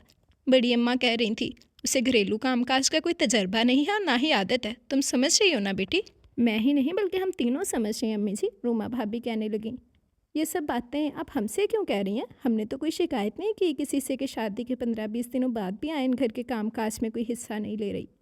हाँ बड़ी अम्मा, मैंने या फ़रा ने भी तो कुछ ऐसा नहीं कहा इस सिलसिले में, जोया बोली थी। और हम क्यों कुछ कहेंगे बड़ी अम्मा, क्योंकि हम भी समझते हैं कि वो बिल्कुल मुख्तलिफ माहौल से आई है हमारे घर में, फ़रा भी कहने लगी। हाँ मेरी बहुएं बहुत अच्छी और समझदार हैं, बड़ी अम्मा खुशी से मुस्कुराई थी। तो फिर ये सब बातें क्यों कह रही हैं आप हमसे? रोमा भाभी कहने लगी। इसलिए बेटा कि तुम लोग मज़ीद समझदारी से काम लो, बड़ी अम्मा कहने लगी। घर के कामकाज में वो फ़िलहाल कोई हिस्सा नहीं ले रही है, लेकिन तुम लोगों के साथ बेतकल्लुफ़ तो हो ही गई है ना बेटे। तो उसे रुशान की गैर मौजूदगी में तन्हा मत छोड़ा करो, उसे अपने साथ लगाए रखा करो। भले वो कोई काम ना करे, मगर तुम तीनों के साथ रहेगी तो धीरे धीरे खुद ब खुद ही सब समझने और करने की सही करेगी। कि है बड़ी समझदार बच्ची, ना उसे अपने बाप की अमारत का कोई गरूर है और ना ही ये फ़ख्र कि वो तुम तीनों से बरतर घराने से यहाँ आई है। हाँ बस उसकी आदत नहीं है घरेलू कामकाज की, तो तुम लोग प्यार से उसे आदी बनाओ। वो जिस कदर एडजस्ट करना चाहे उसकी मदद करो बेटे, मगर ज़ोर ज़बरदस्ती से गुरेज करना। हम ऐसा ही तो कर रहे हैं अम्मी जी, रोमा ही बोली थी। और यकीन करें हमें आयन से कोई शिकायत नहीं है। रुशान के तवस्से वो हमें भी बहुत अजीज़ है। जैसे रुशान है हमारे लिए, वैसे ही आयन भी है। आप यकीन करें अभी भी हम तीनों आप सबको कभी शिकायत का मौका नहीं देंगी। और देख लीजिएगा आयन भी हम जैसी ही हो जाएगी एक दिन। हाँ और क्या, जोया और फ़रा ने भी तायद की थी। और सुनो, ये सब बातें उसे मत कह देना कि वो उसके सर पर सवार हो जाए काम काज करवाने के लिए। वो कहने वाली अम्मी जी थी। वो बेसाख्तगी से मुस्कुराता हुआ अपने कमरे की जानब बढ़ गया था। इतनी प्यारी फैमिली है मेरी, अब पता नहीं आयन साहिबा इसमें एडजस्ट होती हैं या उसे मुंतशिर करती हैं। वो सोचों में गुम कमरे में दाखिल हो चुका था। ऑफिस बैग साइड टेबल पर डालते हुए नज़र बेड पर पड़ी थी जहाँ वो सो रही थी। यार ये सोती कितना है, सुबह भी सबसे लेट उठती है और दोपहर में भी सोई पड़ी है। वो बड़बड़ाकर अलमारी से अपने कपड़े लेकर बाथरूम में चला गया था। कपड़े बदल कर आया तब भी वो सो ही रही थी। शादी के बाद वो पहली बार ऑफिस से 2 घंटे पहले आया था और वो उसे सोते हुए मिली थी, वरना तो वो हॉल में सबके दरमियान मिलती थी। बेड पर दराज सोते हुए एक हाथ की कोहनी के बल वो उस पर झुका था। बेखबरी की नींद में गर्क वो और भी हसीन लग रही थी। कोई तो बात है ज़रूर, यूं ही तो नहीं सब गर्विदाएँ आपकी सूरत की आयन साहिबा। वो सोचकर बेसाख्तगी से मुस्कुराया, फिर दूसरे हाथ से उसके चेहरे पर बिखरी लटें आहिस्तगी से परें की और उसके लबों का लम्स उसे नींद की वादियों से खींच लाया था। रुशान बेग, वो किसमिसा कर करवट बदल गई थी। क्या है यार, सो क्यों रही हो? उसने कहते हुए उसे अपनी जानब घुमा लिया था। तो और क्या करूं? आंखें मूंदे वो उसके बाजुओं में सिमट आई थी। दोपहर में सोने की आदत है? उसके बालों में उंगलियां फेरते हुए वो पूछ रहा था। नहीं, मगर यहाँ सो जाती हूँ। वो इसी तरह आंखें मूंदे पड़ी थी। क्यों? कुछ काम ही नहीं होता तो क्या करूं? हैं? वो मसनूई हैरत से गोया हुआ। यहाँ भाभियों को तो काम से छुट्टी नहीं मिलती है, बेचारियाँ मुँह अंधेरे उठकर मसरूफ़ रहती हैं। तो रात गए तक बिजी ही होती हैं और तुम्हें कोई काम ही नहीं होता। कमाल है, वो बड़े आम सी लहजे में कह रहा था। खैर ये बताओ, पापा के घर क्या करती थी दिन भर? वही सब यहाँ भी किया करो, वक्त भी गुजर जाएगा तुम्हारा और खामखा सोना भी नहीं पड़ेगा। पापा के घर जो करती थी वो सब यहाँ थोड़ी ना कर सकती हूँ। वो आंखें खोलकर उसे देखने लगी थी। क्यों नहीं कर सकती हूँ भला? रुशान बेग, ये तुम्हारा घर है, मेरी ससुराल। और ससुराल पहुँचने की जब मुझे ही थी तो एडजस्ट तो मैं ही करूँगी ना, कि मोहब्बत भी मैंने ही की है तुमसे, तुमने नहीं कि तुम एडजस्ट करो, वो कह रही थी। तो यूँ सो कर एडजस्ट करोगी तुम अपने ससुराल में? वो बेसाख्तगी से हंसा था। यार ढेरों काम होते हैं घर के, भाभियों से पूछ कर किया करो ना। भाभियाँ कुछ करने ही नहीं देती हैं। हाँ वो मना करती हैं और तुम हाथ झाड़ कर बैठ जाती हो। तो और क्या करूँ, मुझे कोई तजर्बा नहीं है किचन और दीगर कामों का। करोगे तो तजर्बा होगा ना। उसने यूं ही सर हिलाया, फिर पूछने लगी, तुम आज जल्दी नहीं आ गए ऑफिस से? हाँ कुछ ख़ास काम नहीं था इसीलिए जल्दी आ गया। यूं भी ससुर जी आजकल बड़े मेहरबान हैं, ज़्यादा वर्कलोड डालते ही नहीं, सोचते हैं दामाद जल्द से जल्द भागे उनकी बेटी के पास। इसके लहजे में शरारत थी। और दामाद भी कौन सा भागा आता है उनकी बेटी के पास। वो होंठ सुकेड़ कर बोली। आया नहीं हूँ आज? उसने घूरा। आज ही आए हो ना, रोज़ रोज़ कहाँ आते हो? यानी काम धंधा छोड़कर तुम्हारे साथ लगा रहूं? कब कहा मैंने ऐसा? उसने नाराज़गी से उसे परे धकेल दिया था। चाहती तो यही हो ना? चाहती तो मैं और भी बहुत कुछ हूँ रुशान बेग, मगर तुम समझते कब हो? वो कहकर मुस्कुराई थी और रुशान बेग उसकी हसीन मुस्कुराहट का कायल हो गया था कि घर भर में सब यूं ही नहीं उसकी हंसी और मुस्कुराहटों पर फिदा थे कि वो हंसती मुस्कुराती ही ज़िंदगी की तरह थी। ऐसे क्या देख रहे हो? उसे महवियत से तकता पाकर उसकी मुस्कुराहट गहरी हुई थी। सोच रहा हूँ तुम्हारी ये हसीन मुस्कुराहटें मैंने कॉलेज लाइफ में क्यों ना महसूस की। करते कैसे? ऐसा साथ से आ रही थे तुम उस वक्त, बस तनतनाते ही रहते थे हर वक्त फूंफा करते हुए। अब वो हंस रही थी। कितने फिल्मी गाने गाए हैं मैंने तुम्हारे पीछे, अपने लेक्चर्स बंक करके तुम्हारी एक झलक के लिए घंटा घंटा भर तुम्हारे डिपार्टमेंट के बाहर खड़ी रहती थी। तुम्हारे दिल को कुछ होता नहीं था? वो पूछ रही थी। होता था ना। क्या? मारे इश्तियाक के वो उठ बैठी थी। यही कि ये बदतमीज लड़की मुझे सारे कॉलेज में बदनाम करके छोड़ेगी, बस यही सोचते थे। उसका मुंह बन गया। तो और क्या सोचता? यही कि इतनी हसीन और जमील अमीरजादी राहों में खड़ी है, बरकर उसके पे ज़राई करूं। ओ शिट, उसे हंसी आ गई। मैं ये सोच ही नहीं सकता था कि हमेशा मेरे जहन में तुम्हारा हाई स्टेटस रहता था, और मैं तो ख्वाहिश ही उस चीज़ की करने का कायल हूँ जिसे मैं अपनी मेहनत से हासिल करूँ। मैं कोई चीज़ नहीं हूँ, मगर मेरी ख्वाहिशों में भी तो नहीं थी। क्या अब भी नहीं हूँ? वो उसे देखने लगी थी। पता नहीं, उसका गोलमोल सा जवाब था। बहुत कंजूस और रुशान बेग अपने जज्बों के इजहार के मामले में। वो चिढ़कर उसके बाजू पर घूंसा मारकर बेड से उतर गई थी। हाँ, अक्लमंद होगी तो इशारा ही काफ़ी समझोगी। उसे बाथरूम के दरवाजे के पीछे गुम होता देखकर वो सोच रहा था। आज एक बात तो डाल दिया जहन में तुम्हारे, अब देखना है कि तुम कब समझकर मेरे घर के काम काज में हिस्सा लेती हो, कब मैं वैसी बनती हो जैसी मैं चाहता हूँ। वो सोचों में गुम था। बहुत सारे कपड़े जमा हो गए रुशान, धोने के लिए दे दो ना। वो ऑफिस जाने की तैयारियों में मसरूफ़ था जब वो कहने लगी थी। कहाँ दे दूँ? वो समझा नहीं, या जानकर अनजान बना वो अंदाज़ा ना कर सकी थी। धोने के लिए दो ना, किस लॉन्ड्री में देते हो? वो बोली। कपड़े घर में ही धोए जाते हैं। वो बालों में ब्रश फेरता हुआ बोला। घर में कौन धोता है? क्या कोई कपड़े धोने वाली रखी है अलग से? वो कदरे हैरान हुई। मोहतरमा आयन साहिबा, वो ब्रश रखकर उसकी जानब घुमा। कितने दिन हुए हमारी शादी को? 20। वो बिना तामुल बोली, मगर अभी भी उलझी उलझी निगाहों से उसे देख रही थी। तो इन 20 दिनों में तुमने झाड़ू पोंछा करने वाली शम्मों के अलावा कोई और नौकर देखा है घर में? नहीं। उसका सिर नफ़ी में हिल गया था। तो फिर कपड़े कौन धोता है? जाहिरी सी बात है, भाभियाँ ही धोती हैं। हमारे घर में शम्मों के अलावा कोई नौकर नहीं, और शम्मू सिर्फ झाड़ू पोंछा ही करती है बस। बाकी के सारे काम भाभियाँ और बड़ी अम्मा वगैरह ही करती हैं। वो आम से अंदाज में कहता हुआ उस पर एक गहरी सी नज़र डालकर मुस्कुराया था, जो हक्का बक्का सी खड़ी उसे ही तक रही थी। क्या हुआ? उसे शानों से थाम कर झटकाया। नहीं, कुछ नहीं। उसे चौंक कर नफ़ी में सर झटका, फिर एकदम ही मुस्कुराई थी। चलता हूँ। उसकी मुस्कुराहट चुनते हुए वो शो हुआ था। बेईमान कहीं के? उसकी टाई खींचकर हंसते हुए वो पलट गई थी, फिर एकदम ही कुछ याद आने पर कहने लगी थी। अच्छा सुनो, कल सुफैन का फ़ोन आया था, आज डिनर पर इनवाइट किया है उसने हम दोनों को, चलोगे ना? इस बात में सर हिलाता हुआ वो कमरे से निकल गया था, और जब शाम को लौटा तो खुशगवारियत में उसकी आंखें चमक रही थी। उसने आयन को भाभियों के साथ किचन में बर्तनों की धुलाई में मसरूफ़ पाया था। मोहतरमा थक गई हैं, वो सोचता मुस्कुराता दादी जी को सलाम करके अपने कमरे में चलाया था। और जब फ्रेश होकर नीचे हॉल में आया तो तीनों भाई भी पहुंच चुके थे। भाभियों ने फ़ौरन चाय के साथ हल्का फुल्का नाश्ता टेबल पर रख दिया था, और हंसपे आदत हंसी मजाक करते हुए तीनों भाई नाश्ते के साथ उसको भी खींचने में लग गए थे, जबकि अब्बू जी वगैरह ने उनसे कुछ परे अपनी महफिल से जा रखी थी। तुम्हें और आयन को आज डिनर पर जाना है, जाओ तैयारी करो ना जाने की। कुछ देर बाद रूमा भाभी कहने लगी थी। अभी तो देर है भाभी, ईशा के बाद जाएंगे ना। वो बोला। ससुराल जाओगे तो एकदम खाने के वक्त पर, ज़रा पहले से नहीं जा सकते? जोया ने टोक दिया था। चलो उठो, तैयार होकर अभी निकलो, ज़रा आउटिंग भी करवा देना आयन को। उठो आयन, तुम भी चलो, फरहान ने कहते हुए दोनों को उठा दिया था। यार क्या मज़े हैं अपने रुशान मियाँ के। पीछे से उसने इमरान भाई का शोक जुमला सुना था।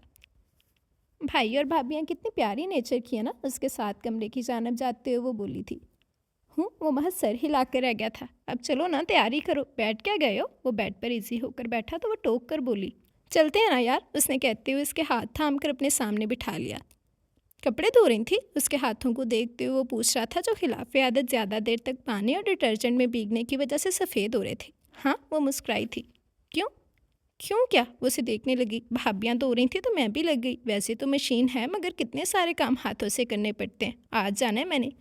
आज पहली बार बड़ा अच्छा लगा कपड़े धोकर। मैंने आज से पहले कभी नहीं धोए, मगर आज मज़ा आ गया। भाभियों से पूछ पूछ कर मैंने अपने और तुम्हारे सारे कपड़े धो डाले। लेकिन तुम्हारे हाथ तो देखो कितने ख़राब हो गए हैं। वो बोला। हाँ, अभी आदत नहीं है ना, इसलिए। वो एक नज़र अपने हाथों पर डालकर उसे देखने लगी थी। तुम्हें क्या ज़रूरत थी मेरे कपड़े धोने की? वो जाने क्यों बहस कर रहा था। मैं ना धोती तो क्या नौकर लगाते तुम, या लॉन्ड्री में धुलवाते? नौकर लॉन्ड्री क्यों? भाभियाँ धोती थी ना। हाँ धोती थी, मगर अब मैं हूँ तो मैं ही धोऊंगी। आफ्टर ऑल तुम्हारी बीवी हूँ मैं। और दादी जी कहती हैं बीवी को अपने शौहर उसके घर के सारे कामकाज खुद ही करने चाहिए। और बीवी जो कामों की आदी ना हो तो तो फिर शौहर को सोचना चाहिए बीवी से सवाल करने की बजाय। वो उसे लाजवाब करके उठ गई थी। वैसे जैसी तुम नज़र आती हो वैसी हो नहीं, वो बेसाख्तगी से मुस्कुराया था।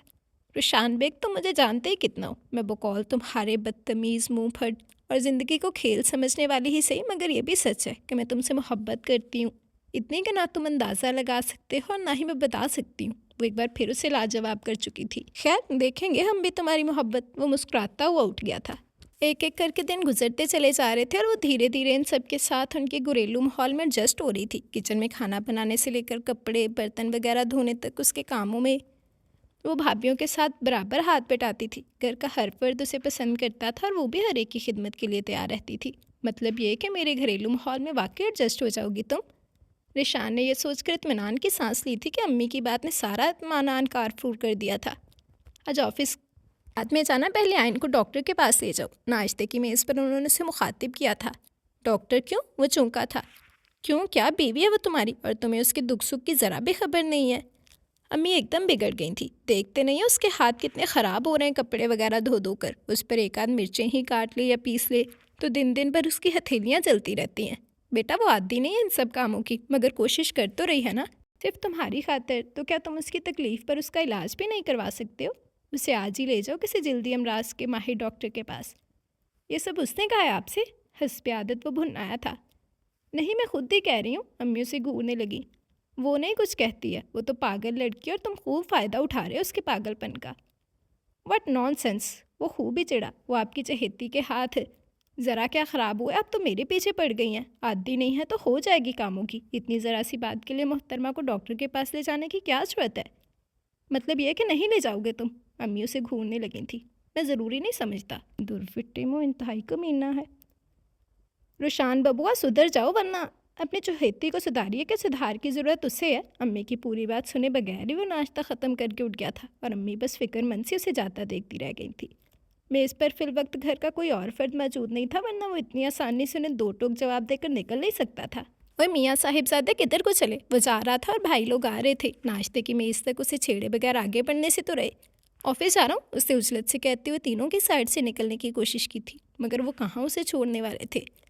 इमरान भाई दरवाजे पर डटे थे तो ज़िशान और ईमान उनके दाएं बाएं जमे खड़े थे, शरारत से मुस्कुरा रहे थे। क्या मुसीबत है यार, रास्ता तो दे मुझे। वो कदरे झंझलाया था।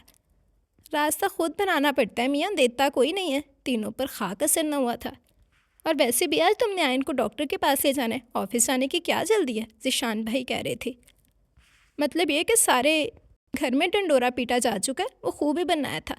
भांति डंडोरा पीटने वाली है कि भई एक मीरजादी मियाँ रुशान के प्यार में पागल कपड़े धो रही है, बर्तन धो रही है, खाने बना रही है, मिर्चें पीस रही है, काट रही है और अपने खूबसूरत हाथों का सत्यानाश कर रही है। तो प्लीज़ शट अप। अमान भाई की बात सुने बगैर ही उन्हें धकेलता हुआ निकल कर अपने कमरे की जानब चल दिया था। ये नहीं सुधरेगा, तीनों की मतफक्कुर आई थी। और जब वो कमरे में आया तो देखा वो ड्रेसिंग टेबल के पास खड़ी बालों में ब्रश कर रही थी। क्या तकलीफ़ क्या है तुम्हें? वो बिला किसी तहमीद के मुखातिब हुआ था, काफ़ी बिगड़े मूड के साथ। हैं? वो हैरान से उसकी जानब पलटी थी। मुझे क्या तकलीफ़ होगी बिला? तो फिर अम्मी क्यों कह रही हैं कि तुम्हें डॉक्टर के पास ले जाया जाए? वो खामखा तिल मिलाया था। मुझे क्या पता? वो अक्सर अनजान बन गई। वाह क्या शाने बेनियाजी है। वो और भी चिढ़ा था। सारे घर को तो पता है कि तुम्हारे सिवा कि मोहतरमा के हाथ ख़राब हो रहे हैं कपड़े धो धो कर, इसलिए उन्हें किसी माहिर डर्माटोलॉजिस्ट को दिखाना चाहिए।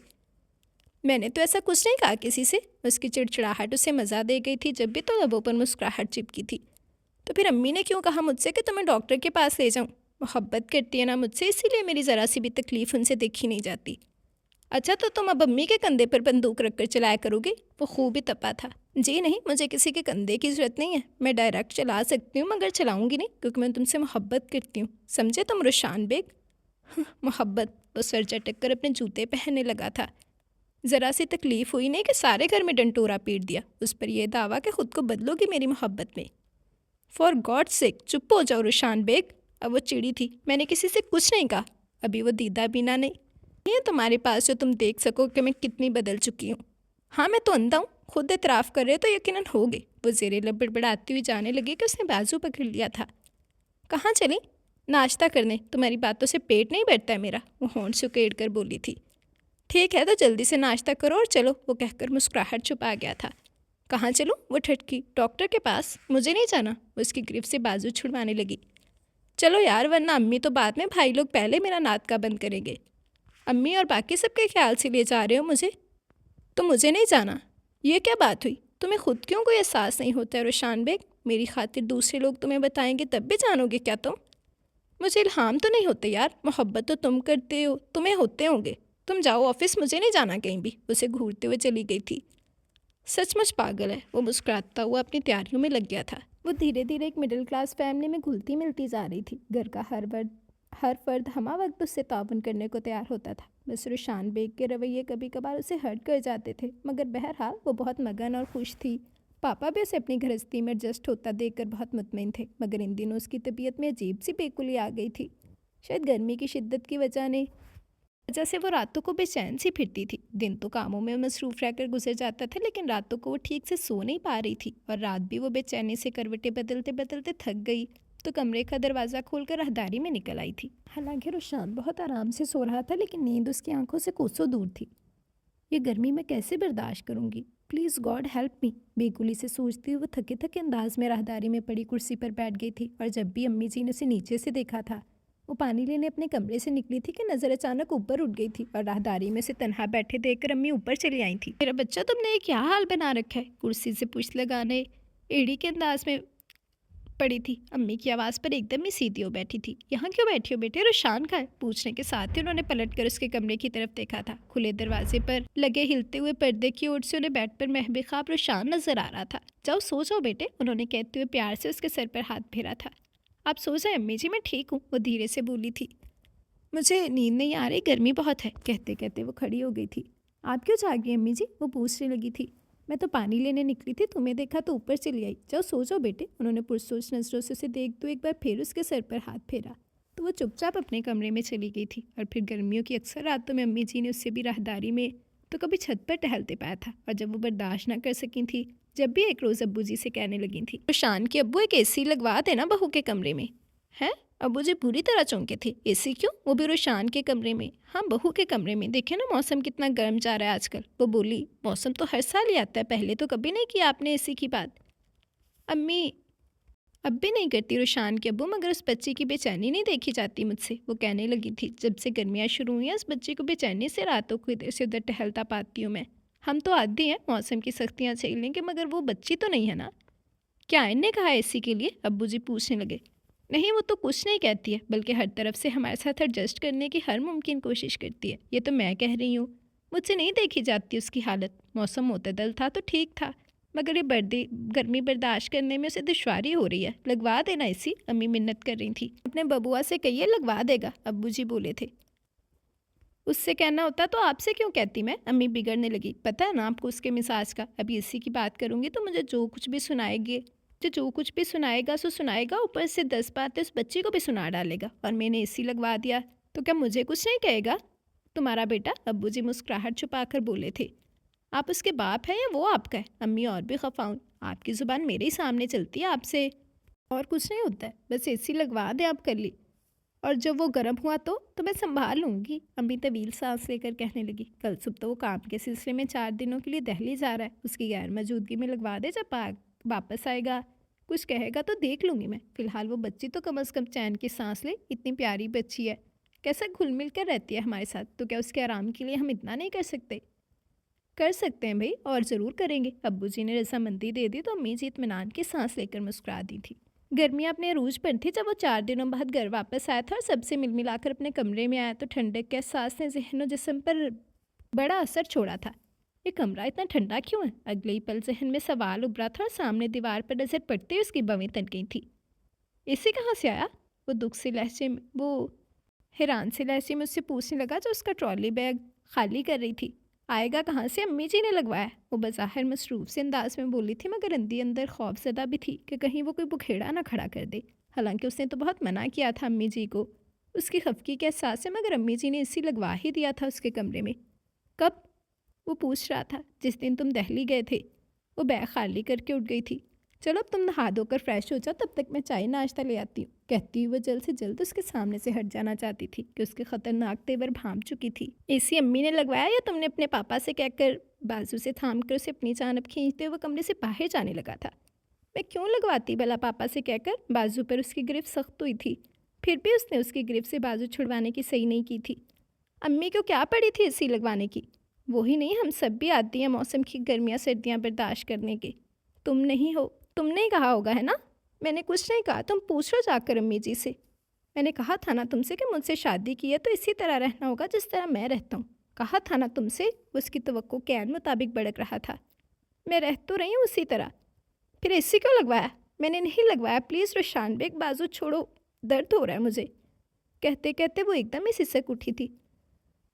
ओह शिट, उसका बाजू छोड़कर वो चिल्लाया हुआ पलटकर बाथरूम में चला गया था और जाते जाते दरवाज़ा ज़ोरदार आवाज़ से बंद करके अपनी नाराज़गी का मज़ीद इजहार कर गया था। अब मैं क्या करूँ, ये तो ज़रूरत से ज़्यादा रिएक्ट कर रहा है। कितना मना किया था मैंने अम्मी जी को, मगर उन्होंने एक ना सुनी। आंसू पोंछकर बाजू सहलाते हुए वो किचन में चली आई थी।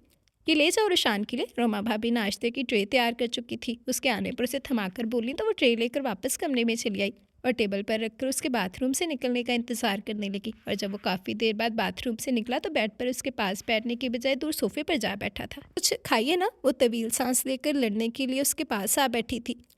भूख नहीं है? वो तेज़ नज़र उस पर डालकर शर्ट की आस्तीन फोल्ड करने लगा था। नाराज़ हो रुशान बेग? ट्रे मेज़ पर रखकर वो पूछने लगी थी। मैं कौन हूँ नाराज़ होने वाला? उसके अंदाज रूखे ही थे। तुम में तो सब कुछ हो। कहते कहते उसके बाजू पर चेहरा टुका गई थी। इतने दिनों के बाद आए हो और मुंह फुलाकर बैठ गए हो। अब तक नहीं पूछा कि तुम्हारे बिना ये 4 दिन कैसे गुजारे मैंने?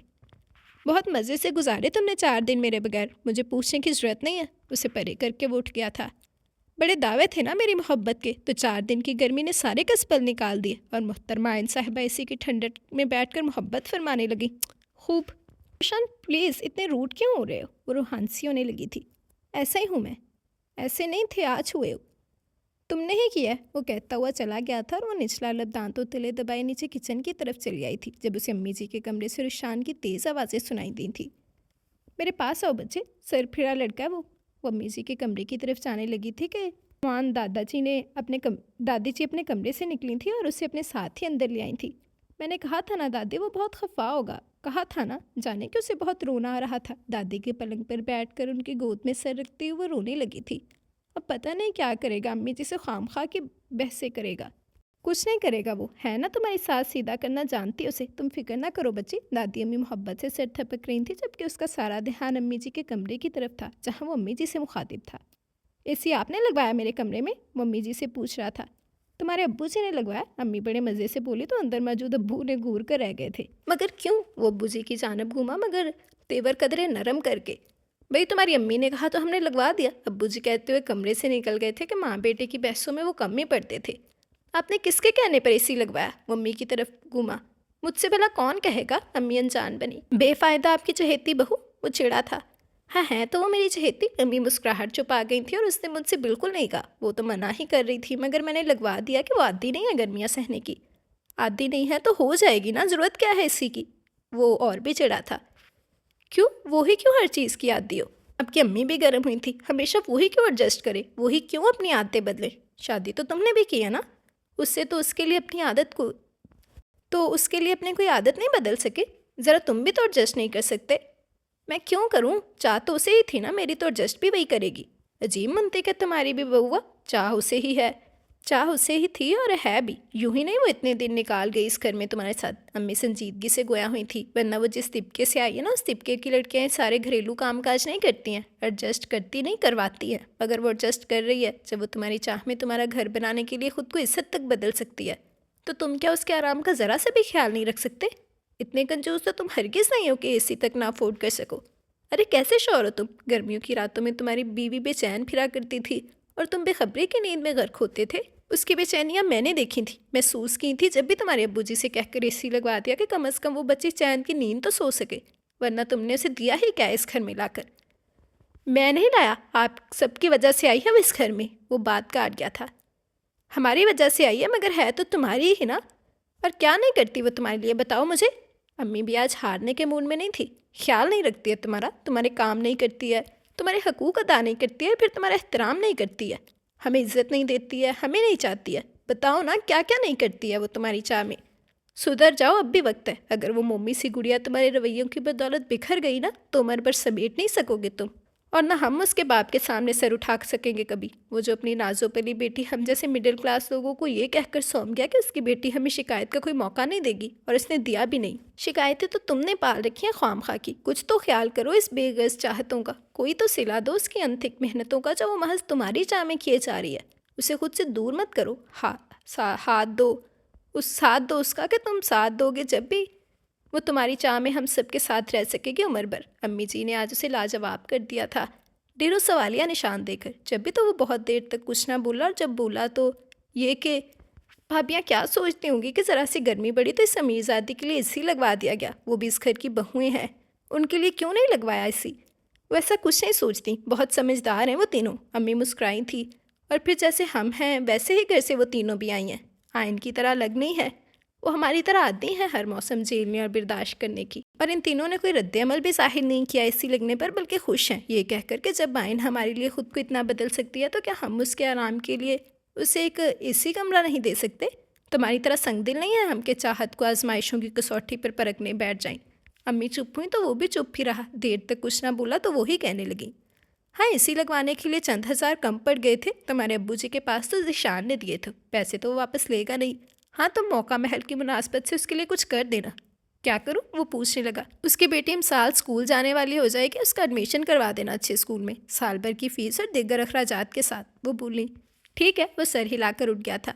और सुनो, मेरी चहेती बहू से लड़ना मत, उसे नाराज़ ना देखूं। पीछे से वो बोलनी तो बेसाख्तगी से मुस्कुराता हुआ अपने कमरे में चला गया था। अम्मी की बातों ने एहसास दिलाया था कि वो कुछ गुस्से में ज़्यादा ही रिएक्ट कर गया, और नतीजे के तौर पर वो उससे बेहद संजीदगी से रूठ के चुकी थी। उस रात तो वो उसके जागते रहने तक बेडरूम में आई ही नहीं थी, और अगली सुबह जब वो जागा तो वो कमरे में ना थी।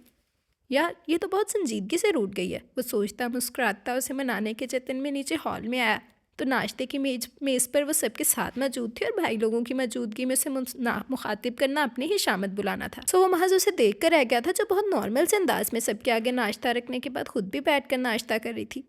अम्मी जी मैं पापा के घर जाना चाहती हूँ, तो फतन वो बोली तो वो जो चाय पी रहा था तो चाय उसके हलक में अटक सी गई थी। ज़रूर जाओ बेटा, अम्मी भला मना करने वाली थी। बिना किसी सवाल के उनकी परमिशन ग्रांटेड थी। क्यों मगर? अम्मी तो नहीं, मगर वो सवाल कर गया था। क्यों क्या है? जवाब इमरान भाई की तरफ से आया था। तुम्हारी भाभियाँ भी तो जाती हैं ना हफ्ता 15 दिन में मायके, तो आयन भी जाएगी। हाँ वैसे भी बहुत कम जाती है अपने पापा के घर, रोमा तायद कर गई थी। ज़्यादा जाना ज़रूरी भी नहीं है, वो ज़ेरे लब बड़बड़ाया, मगर पास बैठे ज़ीशान भाई ने सुन लिया था। क्यों, एक दिन रह नहीं सकता बीवी के बगैर? आप रह सकते हैं। हाँ यार चुटकी ले मुझे, मैंने क्या सुना है? ज़ीशान बहुत शौकी से मुस्कुराए थे, और अमान ने सचमुच चुटकी ले दी थी। मजाक तो समझा करो यार। और वो मान को घूरते हुए अपना बाजू सहला रहे थे, जबकि वो आयन से कह रहा था, अभी कल ही तो मैं 4 दिनों के बाद आया हूँ, और आज तुम जाने लगी, बाद में किसी और दिन चली जाना। जी नहीं, आयन आज ही जाएगी, उसकी बजाय फराह भाभी बोली। कितना कहा था हमने कि इसे दुबई अपने साथ ले जाओ, मगर तुम ना माने, और अब तुम्हारी सज़ा यही है कि आयन भी तुम्हें एक दिन के लिए छोड़ कर जाए। हाँ और क्या, जोया और रोमा भाभी भी तायद करने लगी थी। भाभी आप लोग भी? वो एहतजाजन हाथ का चमचा पटक कर चीखा था। हाँ हम लोग भी, रोमा मुस्कुराई। एक हनीमून पर तुम गए नहीं, और हमने कहा कि आयन को भी साथ ले जाओ तो तुम ना माने, इससे अब तुम्हें तो। भाभी मैं तफरीह के लिए नहीं गया था ना, वो रोमा की बात काट गया था। जो भी हो तफरीह हो सकती थी ना अगर तुम चाहते, रोमा बोली। यार मैं तुमसे बात कर रहा हूँ, वो चिढ़कर उसे घूरने लगा, जो कदरे लाताल्लुक से बैठी चाय पी रही थी। पहले हमसे तो निपट लो प्यारे, बाद में इसे घूरना, अमान भाई ने कहते उसे धप जमाई थी, और वो उनका हाथ झटक कर चिड़चिड़ेपन से वहाँ से उठकर अपने कमरे की जानब बढ़ गया था। एक ज़रा गुस्सा क्या दिखाया, मोहतरमा के मिजाज ही बिगड़ गए। अभी की तैयार होने तब बताऊँगा। वो टेंशन में भगता झुकता ऑफिस जाने की तैयारी में लग गया था। साथ ही मुंतज़िर भी था इनके कमरे में आमद का, मगर वो ना आई, और जब काफ़ी देर हो गई और उसका ऑफिस टाइम भी हो गया तो उसे खुद ही कमरे से निकलना पड़ा। जाते जाते उसने रुक कर किचन में झांका था। झांको मत, वो जा चुकी है, जोया उसे देखकर कदरे शरारत से बोली थी। किसके साथ? मैं ले जाने वाला था ना, वो कदरे किससे आया। उसने फ़ोन करके अपने पापा से गाड़ी मंगवाई थी, अभी तो निकली है। यूँ भी वो बाइक के सफ़र से डरती है, और तुम महा कंजूस मक्खी चूस अफोर्ड कर सकते हो, मगर फिर भी उसकी सहूलत के लिए 4 व्हीलर नहीं ले सकते। फरा भाभी ने जताना ज़रूरी समझा था। हाँ सारे कसूर मेरे ही हैं, वो आपकी चहेती तो आसमान से उतरी है, वो बनाकर आगे बढ़ गया था। इसका कुछ नहीं हो सकता था, भाभीयों की मुतवक्को राय थी। शाम को वो ऑफिस से लौटा तो उसे यकीन था कि आयन उसे हॉल में सबके दरमियान मौजूद मिलेगी, मगर सब तो थे, बस वही नहीं थी। ये आई नहीं क्या? वो सोचता हुआ कमरे की तरफ चला गया था। अमूमन वो अपने पापा के घर जब भी जाती उसके ऑफिस से लौटने से पहले वापस आ जाती थी, मगर वो आज आई नहीं थी। उसने ऑफिस से बेशुमार मरतबा उसे कॉल किया था, मगर उसने उसकी एक भी कॉल रिसीव नहीं की थी। यार एक मौका तो दो बात करने का, तुम तो सिरे से मेरे सामने तक ही नहीं आ रही हो। अपने बेड पर दराज वो सोचों में गुम था। लेटे लेटे फिर उसने कई बार उसका फ़ोन ट्राई किया, मगर उसने कॉल रिसीव नहीं की। आओगे तब बताऊंगा तुम्हें। कदरे झंझलाकर फ़ोन परे करके वो उठ गया था। ईशा की नमाज से फारिग होकर सबके साथ बैठकर रात का खाना खाने के बाद वो दोबारा अपने कमरे का रुख करने तक लौटी नहीं थी, तब वो अम्मी से पूछने लगा, अम्मी जी वो आयन आई नहीं अभी तक? अरे हाँ, ये अम्मी को याद आया था, मैं तो तुम्हें बताना ही भूल गई। उसके पापा ने दोपहर में ही फ़ोन करके बता दिया था कि वो कुछ दिन उनके साथ रहेगी। मैंने भी कह दिया जितने दिन चाहे रह ले, क्योंकि शादी के बाद पहली बार तो वो गई है रहने, वरना तो सुबह जाकर शाम को लौट आती थी। अम्मी तो बहुत इत्मीनान से बता रही थी, जबकि उसका इत्मीनान रुखसत हो रहा था। गुस्सा आया लगा था जब भी, तो वो कुछ कहे बिना कम आगे बढ़ गया था। बबुआ बात सुनो, माँ ने पुकार लिया था। जी। वो रुक गया। तुम्हारे और उसके बीच सब ठीक है? वो पूछ रही थी वो उसे देखती हुई। क्यों पूछा आपने? वो तवील सांस लेकर रह गया था। इसलिए कि कल शाम ही 4 दिनों के बाद घर लौटे और आज वो अपने मायके रहने चली गई है। तुम्हारी अदम मौजूदगी में भी जा सकती थी वो, मगर तुम्हारे आने के बाद गई। उसी को लेकर जो ऑल फॉल बका है तुमने, उसी का नतीजा है जो वो तुमसे दूर भाग रही है। अम्मी के तजिए पर वो अशश कर उठा, मगर कहा तो सिर्फ ये कि ऐसा कुछ नहीं है अम्मी। ऐसा ही है। अम्मी को यकीन था, और याद रखना अगर वो जल्द वापस ना आई तो मैं तुम्हें भी इस घर में रहने ना दूंगी। अम्मी जी मैं आपका बेटा हूँ, आपको मेरी साइड लेनी चाहिए, या उस पराई लड़की की। वो बेहद चिढ़ा था। पराई? अच्छा, अम्मी ने धमूका जड़ दिया था। कितने माह हो गए तुम्हारी शादी को और वो अब तक पराई ही है। खबरदार रोशान, जो फिर ऐसी कोई बात की तो। बेटी है वो मेरी, और तुमसे कम अजीज नहीं है मुझे।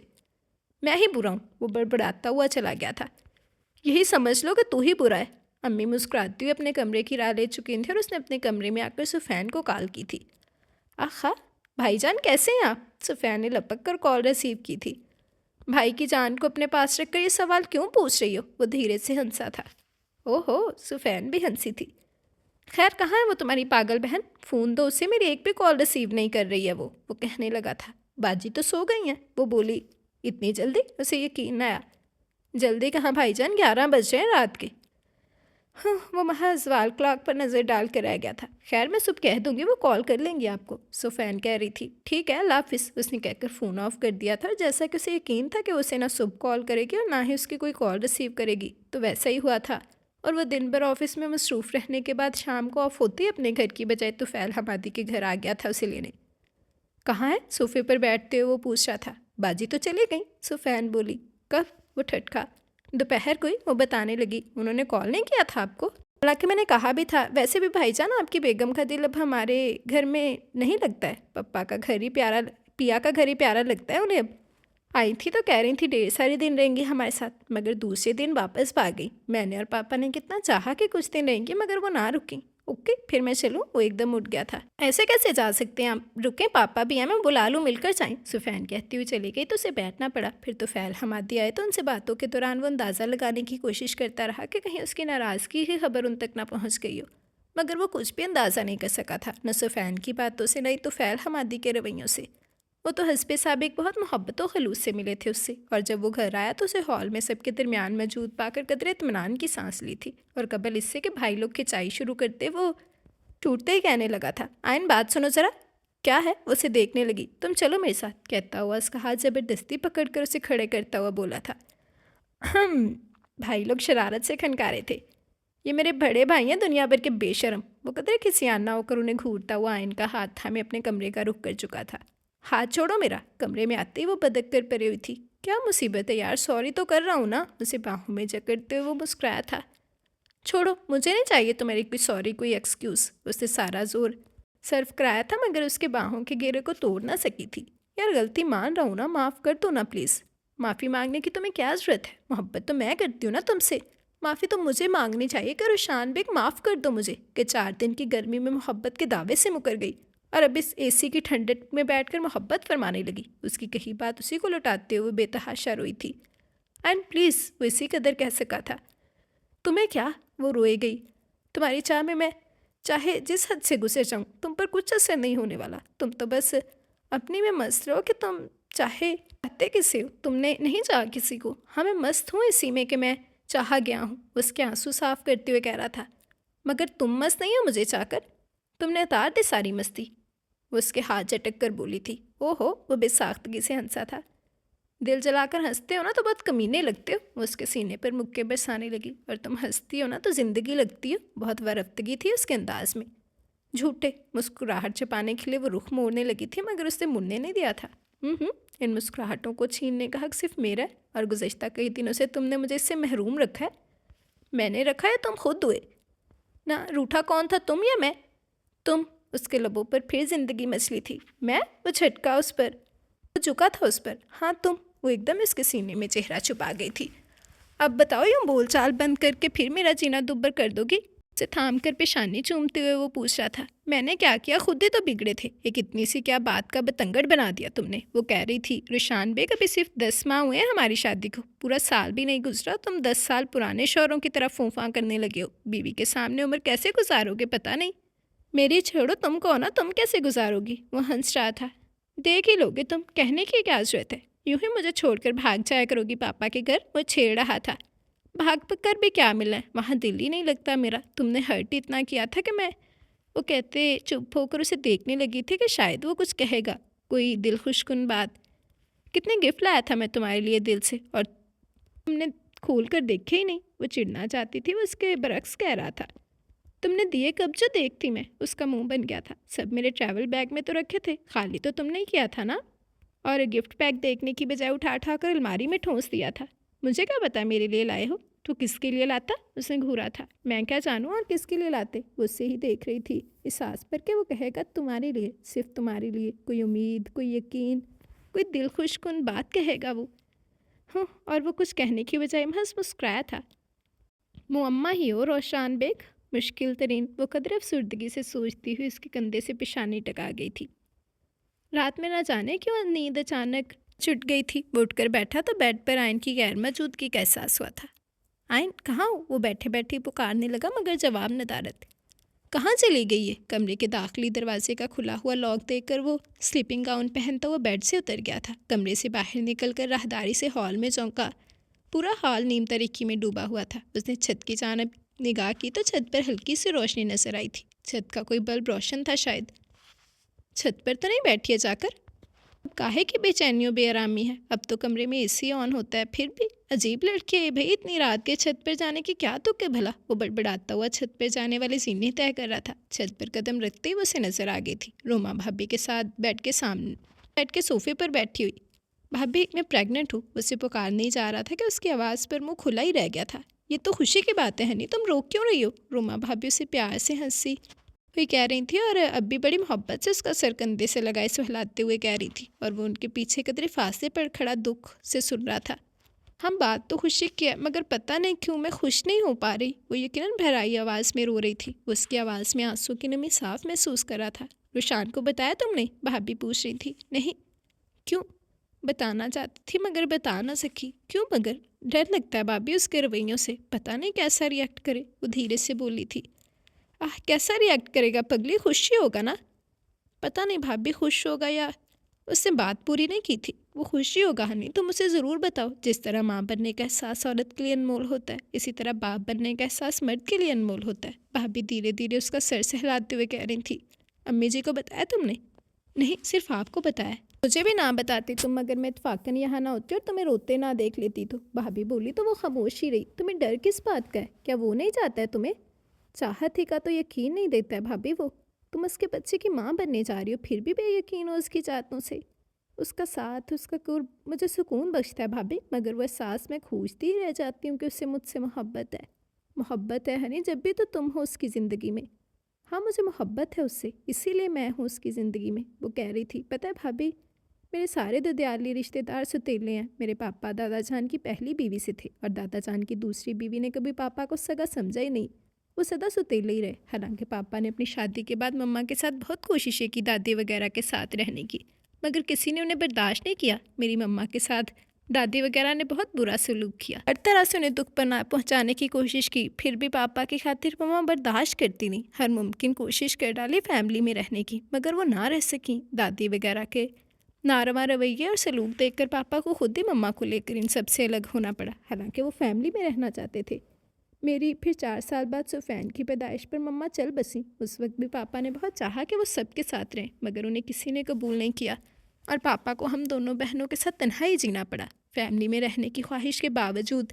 और जब हम बहनें बड़ी हुईं तो पापा के मुंह से अक्सर सुना कि वो हमें जॉइंट फैमिली में ब्याहेंगे। पापा की इस ख्वाहिश पर मैं और सुफैन बहुत हंसती थी, मगर जब मेरी शादी हुई और मैं यहाँ आप लोगों की फैमिली में आई तब मैंने जाना कि पापा हमें जॉइंट फैमिली में क्यों ब्याहना चाहते थे। दरअसल वो रिश्तों के मामले में बहुत तिश्ना थे और नहीं चाहते थे कि उनकी तिश्नगी हमारे हिस्से में भी आए। वो हम बहनों को हर वो रिश्ता और प्यार देना चाहते थे जो वो खुद पाने में नाकाम रहे थे। और आज जबकि मैं आप सबसे मोहब्बतें समेट कर खुश हूँ तो अपने पापा को मुतमईन पाती हूँ। हालांकि मेरा कोई इरादा नहीं था जॉइंट फैमिली का हिस्सा बनने का। मैंने तो पापा से साफ कह दिया था कि मैं रुशान को पसंद करती हूँ और शादी भी उसी से करूँगी। और ये तो महज इत्तेफाक था कि पापा दादाजी से मिले और रुशान बेग को मेरे लिए पसंद किया। और जब मैंने जान लिया कि पापा का रुशान वही है जो मेरी पसंद है तो फिर मैंने भी हामी बनने में देर ना की। पापा खुश तो बहुत थे लेकिन कदरे फ़िक्रमंद भी थे कि मैं जॉइंट फैमिली, वो भी मिडिल क्लास में कैसे एडजस्ट कर पाऊंगी। मगर मैंने पापा को यकीन दिलाया कि मैं ज़रूर एडजस्ट कर लूँगी और कभी भी उन्हें शिकायत का मौका नहीं दूंगी और ना ही अपने ससुराल वालों को ये कहने का मौका दूंगी कि तू फैल की बेटी को फैमिली में रहने का ढंग नहीं है। दादी अक्सर ये ताना पापा को देती थी कि जिस अंदाज में पापा ने हम बहनों की तरबियत की थी तो दादी बरमला कहती थी कि हम किसी भरी परी फैमिली में टिक नहीं पाएंगी। सुफैन का तो मुझे नहीं पता भाभी, लेकिन मैं टिक गई हूँ। एडजस्ट कर लिया ना मैंने अपनी फैमिली में। तो चुप होकर रोमा को देखने लगी थी। हाँ, बहुत अच्छी तरह से तुमने खुद को एडजस्ट किया। आज तुम्हारी मम्मा होती तो बजा तौर से फ़ख्र करती हैं तुम पर कि तुम एक मिसाली बेटी हो, बहू हो, बीवी हो। रोमा प्यार से कह रही थी। बेटी और बहू तक तो ठीक है भाभी, बीवी में मिसाली नहीं हूँ, वो धीरे से बोली थी। तुम बेशक हो, मैं कह रही हूँ ना। वो तो नहीं कहता ना भाभी जिसकी बीवी हूँ। उसकी आवाज़ में हसरतें पिन्हा थी। कहेगा वो एक दिन, देखना तुम, वो दिलासा दे रही थी। कब भाभी? उसकी चाह में मैंने अपना आप मिटा डाला और वो बस रिश्ता निभा रहा है, वो कह रही थी। साल बीत गया भाभी, वो ना मेरी किसी तब्दीली पर चौंकता है ना रिएक्ट करता है। पता है आपको, उसकी एक झलक पाने के लिए मैं दिन भर कॉलेज में ख्वार होती थी। वो नज़र आ जाता था तो लगता था मेरी रगों में ज़िंदगी रवा हो गई है। बहुत सादा और स्मार्ट था वो, शरीफ इतना कि कभी किसी लड़की की तरफ इरादतन नज़र नहीं डालता था और उसकी यही खूबी मुझे उस तक खींच कर ले गई थी। पहले तो शरारत में से सताती रहती कि वो अगर लिफ्ट देगा तो मैं उसके साथ फ्लर्ट करूँगी, मगर फ्लर्ट करने के चक्कर में मैं उसे सचमुच चाह बैठी और जब चाहने लगी तो फिर उसके पीछे ही लग गई। मगर वो बंदा टच से मस नहीं हुआ। बातें तो उसने ढेरों कर लीं मुझसे, लेकिन कभी मेरी चाहत की भी ज़राई नहीं की। और आज भी वो वैसा ही है। कहता है मुझे उसकी चाह है तो मैं ही बदलूँगी खुद को, वो नहीं। और मैंने बदल लिया खुद को। नहीं बदला भाभी? हाँ, तुम यकसर बदल गई हो, पहले जैसी आयन तो हो ही नहीं, भाभी बोली थी। फिर वो क्यों नहीं आता है मेरे पास? क्यों नहीं कहता है कि उसकी चाहते, उसकी वफाई मेरे लिए ही है? वो कह रही थी। अरे पागल हो तुम बिल्कुल, बस अब चुप हो जाओ, कितना रोगी? बस आज रो लेने दे भाभी, आज के बाद कभी नहीं रोऊंगी। वो आपका देवर रुलाएगा तो तब भी नहीं कि मेरे बच्चे की सेहत मुतासिर होगी मेरे रोने से। बस अब मैं अपने बच्चे के लिए जीऊँगी और खुश रहूँगी। वो शायद मुस्कुराई भी और दूर खड़े रुशान ने महसूस कर ली थी उसकी मुस्कुराहट। चलो अब थोड़ा रात काफ़ी बीत चुकी है, चलकर सो जाओ और रुशान को ज़रूर बता देना कि तुम देख चुकी हो। बेवकूफ़ लड़की, इतनी बातें जो मुझसे की उससे करती तो क्या वो इस कदर सताता तुम्हें? रोमा भाभी उसे डांट रही थी। उससे क्या बात करती, वो तो इसी पर इतराता है कि मैं चाहती हूँ उसे और उसके लिए बदल गई हूँ तो कौन सा कमाल कर दिया। खैर चलो उठ जाओ अब, भाभी ने कहते हुए अपने कंधे पर टिका उसका सर हटाया तो वो तेज़ी से पलटकर सीढ़ी तय करता अपने कमरे में चला आया था। चंद मिनट बाद ही आयन कमरे में दाखिल हुई थी और वो बेड पर आंखें बंद किए पड़ा उसकी मौजूदगी महसूस कर रहा था। पागल लड़की, खुद को खुद सोता जाहिर करके वो करवट बदल गया था। सुबह हस्बे मामूल वो बेदार हुआ था। उठते साथ ही उसे देखा जो खिलाफे मामूल सो रही थी, वरना तो शादी के इब्तदाई चंद दिनों को छोड़कर वो हर सुबह से पहले बिस्तर छोड़ दिया करती थी। मगर बात सोई पड़ी थी और उसने भी उसे जगाने की बजाय बाथरूम गिरा ली थी। उसके तैयार होने तक वो सोती रही थी। रात न जाने कब तक जागती रही होगी। वो सोचता मुस्कुराता हुआ उसे डिस्टर्ब किए बगैर फजर की नमाज के लिए निकल गया था। आयन जागी है यार? और जब वो फजर पढ़कर लौटा तो रोमा भाभी उसे बरामदे में मिल गई। तुम्हें मेरे जाने तक तो सो रही थी, अब पता नहीं, वो बोली। अगर सो रही हो तो जगाना नहीं उसे। वो जाने के लिए आगे बढ़ा तो वो कहने लगी, रात देर तक जागती रही है, खबर है तुम्हें? जी, वो फ़कत इसी कदर कह सका था। रात तुम छत पर मौजूद थे ना? वो मुस्कुराई थी और वो कुछ कहने की बजाय नजरें फेर गया था। कब तक उसे आजमाइशों की सूली पर लटका कर रखोगे रुशान? भाभी प्लीज़, वो कदरे खफीफ सा हुआ था। मैंने उसे किसी आजमाइश में नहीं डाला, वो खुद ही पड़ गई है मुझसे शादी करके। चलो माना तुमने नहीं डाला उसे आजमाइशों से, अगर उसे आजमाइशों से निकालने की सही भी तो नहीं की ना। वो यकीनन उनसे बहस के मूड में थी और उसी के इंतज़ार में बरामदे में खड़ी थी कि वो आए तो उसे आड़ो हाथों ले। उससे कभी कहा ही नहीं। हर बात कहने की नहीं होती रोशान, कुछ बातें महसूस करने की भी होती हैं, वो कहने लगी। जिस तरह वो तुम्हारे कहे बगैर तुम्हारी बहुत सी ज़रूरियात महसूस करती है और उन्हें पूरा करने की सही करती है, इस तरह तुम भी उसकी बहुत सी ज़रूरियात उसके कहे बगैर महसूस कर सकते हो ना। करते हो या नहीं? करता हूँ ना भाभी, वो फिर मुस्कुराया था। और अब से उसके कहे बगैर उसकी सारी ज़रूरियात पूरी करूँगा मैं। उसे वो सारी सहूलियात भी दूंगा जो मैं अफोर्ड कर सकता हूँ, और उनके साथ वो एडजस्ट नहीं कर रही।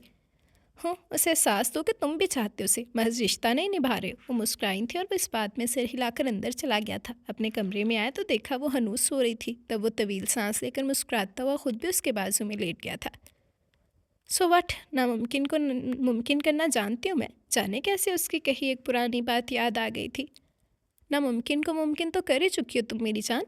एक कोहनी के बल दराज होकर वो उसे देख रहा था। मेरी फैमिली का हर फर्द तुम्हें पसंद करता है, इस हद तक कि तुम्हारी ज़रा सी तकलीफ़ पर हर कोई तड़प उठता है और बेझिझक मेरी क्लास ले डालता है। और यही तो मैं चाहता था कि मेरी फैमिली का हर फर्द मुझ समेत तुम्हें चाहे और तुम भी सब में घुल मिल जाओ, इस कदर कि तुम्हारी खातिर मेरे अपने मुझसे लड़ जाए। सोचों में गुम ख्यालों में वो उसके चेहरे पर हाथ फेरता हुआ उसे जगा चुका था। ओ गॉड, कमरे में उतरती धूप का एहसास पाते ही वो हड़बड़ा कर उठ बैठी थी। क्या हुआ, वो पूछता हुआ खुद भी बैठ गया था। इतनी देर तक मैं सोती रही, मुझे जगाया क्यों नहीं? खुले बालों को समेटती हुई वो बेड से उतरने लगी थी, मगर उसने उतरने नहीं दिया। समेटो नहीं, नहीं हुए खुले रहने दो। उसे समेटते हुए वो मुस्कुराया था। छोड़ो ना, मैं वैसे ही बहुत लेट हो चुकी हूँ। वो खिसियाई। कहाँ से लेट हो रही हो? कॉलेज वगैरह जाती हो क्या? वो टस से मस न हुआ। नाश्ता बनाना है, उसे घूर कर बोली थी। भाभियाँ बनाएगी, बल्कि बना भी चुकी होंगी। वो फिर मुस्कुराया था। आज तुम मत जाओ, बस मेरे पास रहो और महसूस करो मुझे। तुम्हें महसूस करने के लिए मुझे तुम्हारे कुर्ब की ज़रूरत नहीं पड़ती रोशान बेग, मैं तो फासलों से भी तुम्हें महसूस कर लेती हूँ। ज़िंदगी फिर मुस्कुराई थी उसके लबों से। कितनी खूबसूरत बात कहती थी उसने। वो तो बस उसे देखता ही रह गया था। आयन और रुमा भाभी की बातें वो सुन चुका था, फिर भी मुंतज़िर था कि आयन खुद अपने प्रेग्नेंट होने के बारे में बताएगी। लेकिन एक एक करके बहुत से दिन गुजर गए थे, मगर आयन ने इस सिलसिले में उससे कोई बात नहीं की थी। और उस रोज़ भी अपने कमरे में बज़ाहिर किसी किताब पढ़ने में मसरूफ़ वो शऊरी तौर पर मुंतज़िर था कि वो अपनी प्रेगनेंसी के बारे में कुछ कहेगी, मगर वो कुछ कहने की बजाय इधर उधर की बातें करते हुए वार्डरोब को नए सिरे से सेट करने में मसरूफ़ थी। ये कब मुझे बताएगी कि मैं बाप बनने वाला हूँ? बताएगी भी या इसी से पता चलेगा मुझे? बिल आखिर तंग आकर उसने किताब बंद करके साइड में रख दी थी और उसे देखने लगा था, जो सादिया आपा से मुतल्लिक किसी बात के कहते कहते एकदम ही मुंह पर हाथ रखकर वॉशरूम की तरफ भागी थी। हाँ, वो बेसाख्तगी से मुस्कुराता हुआ सीधा हो बैठा था। जब वो वापस कमरे में आई तो पूछने लगा, क्या हुआ? उसे देख रहा था जो कदरे ने ढाल सी आकर बेड पर बैठ गई थी। आयन, तुम ठीक हो? वो एकदम ही उसके हाथ थाम गया था जो कदरे सर धो रहे थे। हाँ, वो धीरे से कहकर लेट गई थी। मुझे ठीक नहीं लग रही है तुम, तबीयत ख़राब है? वो उसका हाथ अपने दोनों में हाथों में लिए पूछ रहा था। मैं ठीक हूँ रुशान बेग, वो बोली थी। ठीक हो तो फिर केक क्यों हुई तुम्हें? शायद शाम में नाश्ता ज़्यादा हो गया था इसलिए, वो बोली, और वो बिल आखिर चिड़ ही गया था। नाश्ता ज़्यादा हो गया तुम मुझे बताना नहीं चाहती हो? हस्बे साबिक अपनी तकलीफ़ का सारे घर में डंडोरा पीटोगे, फिर मैं अम्मी या किसी और से सुनूंगा। तुम खुद कुछ नहीं फूटोगी मुँह से। ढंडोरा नहीं पीटती हूँ मैं, वो भी चिढ़कर उठ बैठी थी। अम्मी बिना कहे मेरी तकलीफ़ जानती हैं, वही दूसरों से भी कह देती हैं, तो मैं क्या करूँ? तो फिर ठीक, मैं अम्मी से ही जाकर पूछता हूँ तुम्हारी तबीयत। वो कहकर उठने लगा था कि उसने उसका हाथ थाम लिया था। रुशान बेग, इतने भोले तुम हो नहीं जितना जाहिर कर रहे हो। अकल के नाखिन लो अब, क्योंकि बाप बनने वाले हो तुम। उसके लबों पर ज़िंदगी मुस्कुराई थी। अब भी ना बताते, मैं अम्मी से सुन लेता ना। वो एकदम ही उसे अपनी जानब खींचते हुए मुस्कुराया था। इतने दिन लगा दिए बताने में, मैं कब से मुंतज़िर था तुम्हारे मुंह से सुनने का। हालांकि रूमा भाभी ने बता दिया था मुझे। भाभी ने बताया? तुमने खुद सुनी थी हमारी बातें? यही समझ लो। वो धीरे से हंस दिया।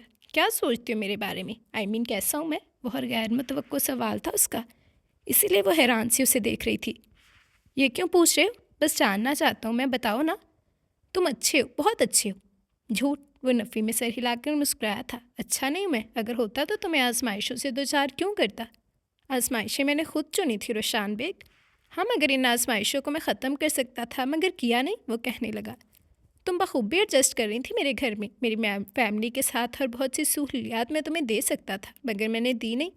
मगर मैं संगदिल बन गया, ये कहकर तुम्हें तन्हा छोड़ दिया कि मोहब्बत तुमने की है, इसे बदलना भी तुम्हें ही होगा। हालांकि मुझे तुम्हारा साथ देना चाहिए था। तुम मेरे साथ ही हो रोशान। वो सदा उसे उसके पूरे नाम से ही मुखातिब करती थी और उसके मुंह से अपना नाम सुनना उसे बहुत अच्छा लगता था। मैं कहाँ हूँ तुम्हारे साथ? अगर होता तो अम्मी जी की बजाय तुम्हारी बेचैनियाँ भी महसूस करता, लेकिन मैं तो बरअक्स किया। बहुत हर्ट किया ना मैंने तुम्हें। अब खुद भी इतराफ़ कर रहे हो तो मैं भी इकरार ही करूँगी। वो मुस्कुराई थी। तो कह दो ना कि मैं बहुत बुरा हूँ, अच्छा शौहर नहीं बन सका तुम्हारा। वो बोला, तुम बुरे नहीं हो, बस मगरूर थे। ये जानकर कोई तुम्हें इस कदर चाहता है कि तुम्हारी खातिर अपना म्यारी ज़िंदगी तक बदल सकता है। मैं जो कहूँ कि यही गरूर मैं तुम्हें देना चाहता हूँ, तो वो ज़रा सा मुस्कुराया था। क्या? वो पल भर को हैरान हुई थी, फिर सर झटक कर मुस्कुराई थी। ये गरूर तो सदा से मेरे पास है रुशान बेग। यानी मैं खामखा माफ़ी तलाफ़ी की कोशिश कर रहा हूँ? उससे आंखें दिखाई। माफ़ी नहीं मांगो, सिर्फ तलाफ़ी करो अपनी वफ़ाएं मेरे नाम करके। मैं तो वो कब से कर चुका था मेरी जान। वो बेसाख्तगी से हंसा था। कभी कहा नहीं, मगर आज कहता हूँ कि मुझे तुमसे मोहब्बत है और मैं तुम्हें अपनी सारी वफ़ाएं देता हूँ। फिर से कहो। वो सरशारी से आंखें मूंद कर बोली थी और उसने दोहराया था, मुझे तुमसे मोहब्बत है और मैं तुम्हें अपनी सारी वफ़ाएं देता हूँ। और कहो, कहते रहो रुशान बेग। उसकी बद पलकों से आंसू बड़ी रवानी से फिसले थे। पागल सी दीवानी लड़की, उसे खुद में समोए वो मुस्कुराया था। रोने की कोई तुक है भला? मैं कहाँ रो रही हूँ? वो कहने लगी, मैं अब कभी नहीं रोऊंगी। तुम रुलाओगे तब भी नहीं। पता है क्यों? क्यों? क्योंकि मैं प्रेग्नेंट हूँ और प्रेगनेंसी के दौरान रोना धोना मचाकर रोनी सूरत वाला बच्चा हरगिज़ नहीं पैदा करना चाहती मैं। ऐसा बच्चा चाहती हूँ? वो बेसाख्तगी से पूछ बैठा। तुम जैसा मगरूर सा। तुम जैसी दीवानी सी। ना तुम सा मगरूर, तुम सा मगरूर सा होगा बस। ना तुम सा, ना मुझ सा, बल्कि हम सा, है ना? वो झुका था उस पर। रुशान, खाने के लिए आ जाओ आइन समेत। उसी पल दरवाजे पर दस्तक के साथ रोमा भाभी की आवाज़ भी आई थी। क्या बर वक्त एंट्री मारी है जालिम समाज ने? उसने बुरा सा मुंह बनाया था जबकि वो हंसती हुई से परे धकेल कर बेड से उतर गई थी। तुम्हें इतनी जल्दी क्या पड़ी है खाने की? भाभी आवाज़ देकर जा चुकी हैं, याद रखना। सुनो तो सही। वो कहता रह गया था और वो हंसती हुई से अंगूठा दिखाकर कमरे से निकल गई थी। ख़त्म शुद्ध। जी, तो ये था हमारा आज का नॉवल। उम्मीद करती हूँ कि आप लोगों को पसंद आया होगा। एक छोटी सी क्यूट सी joint family system based story थी, तो उम्मीद करती हूँ आप लोगों को पसंद आई होगी। अपनी राय का इज़हार ज़रूर कीजिएगा। आप सबकी राय का, आप सबके कमेंट्स का मैं बेसब्री से इंतज़ार करूँगी। अच्छा रिस्पॉन्स दीजिएगा। इसके अलावा जिसने अभी तक चैनल सब्सक्राइब नहीं किया, जल्दी से चैनल सब्सक्राइब कर लें, बेल आइकन दबा दें ताकि हर आने वाली नई वीडियो आपको मिलती रहे। लाइक कमेंट और शेयर करना मत भूलें, ठीक है जी। तो नॉवल का नेम था मैं अपनी वफ़ाएं देता हूँ। उम्मीद करती हूँ कि कहानी आप लोगों को अच्छी लगी होगी। आप सबकी राय का, आप सबके कमेंट्स का मैं बेसब्री से इंतज़ार करूँगी। अच्छा रिस्पॉन्स दीजिएगा और ज़रूर बताइएगा कि कहानी आपको कैसी लगी। तो चलिए हम लोग एक दफ़ा अपना कमेंट सेक्शन देख लेते हैं, फिर अपनी वीडियो एंड करेंगे। जी, तो चलिए हम कमेंट सेक्शन देखते हैं। सबसे पहले सहर कह रही हैं, हाँ आज का हीरो बहुत ज़बरदस्त था, आपकी वॉइस माशाल्लाह माशाल्लाह। चलें, शुक्र है आपको पसंद आ गया। मैंने आप लोगों के लिए स्पेशली इस तरह का हीरो ढूंढा था कि आप लोगों को वो जो पिछले नावल का हीरो था वो पसंद नहीं आया था, तो सभी ने वो उसे बहुत ज़्यादा नापसंद किया था। तो हो जाता है कभी कभार ऐसा, इसीलिए मैं इस तरह का नावल लेकर आई थी। बाकी थैंक यू वेरी मच सहर, आपको पसंद आया, मुझे बहुत खुशी हुई। आगे भी आपकी राय का इंतज़ार रहेगा। देन हारिस खान कह रहे हैं, ज़बरदस्त नावल आपी, thank you very much Haris Khan, आपको पसंद आया, मुझे खुशी हुई। इफ्तिखार गिल कह रहे हैं, really great, nice, thank you very much. Average था ये नावल, कौन से वाला? चलिए, आपने एवरेज तो बोला, वरना इस अच्छा ये वो वाला था मिस्रगान वाला नहीं यार, अच्छा था।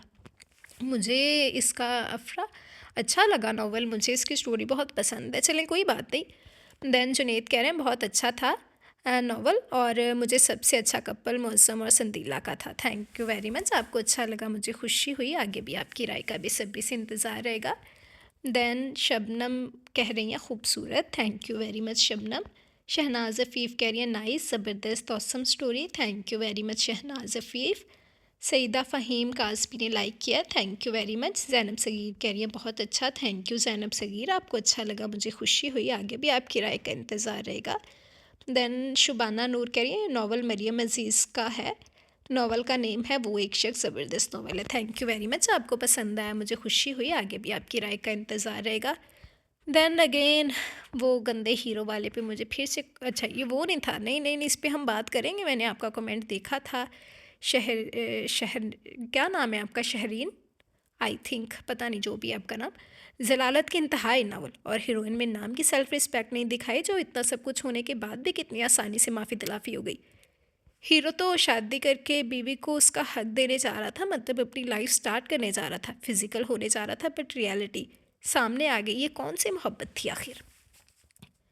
एक चीज़, इस नावल पे हम थोड़ी सी बात करते हैं। इस नावल पे ना सब ने बहुत नेगेटिविटी फैलाई है, बहुत नेगेटिव कमेंट्स किए हैं। जो चीज़ जिस नावल पे आप लोग नेगेटिव कमेंट्स करते हो ना, मैं मुझे खुद को लगे जैसे अभी अपने लास्ट टाइम ये जो नावल स्टार्ट किया था, जिसमें वो हीरोइन पे बहुत जुल्म करता है, उसके चेहरे पे कहीं कालक लगा रहा है, कहीं कुछ हो रहा है, कहीं कुछ हो रहा है। वो चीज़ मैं मानती हूँ कि वहाँ पे अगर आप लोग नेगेटिव कमेंट्स करते हैं तो ठीक है, समझती हूँ मैं आप लोग कि आप लोग बिल्कुल सही कर रहे हो, वो चीज़ नहीं होनी चाहिए थी।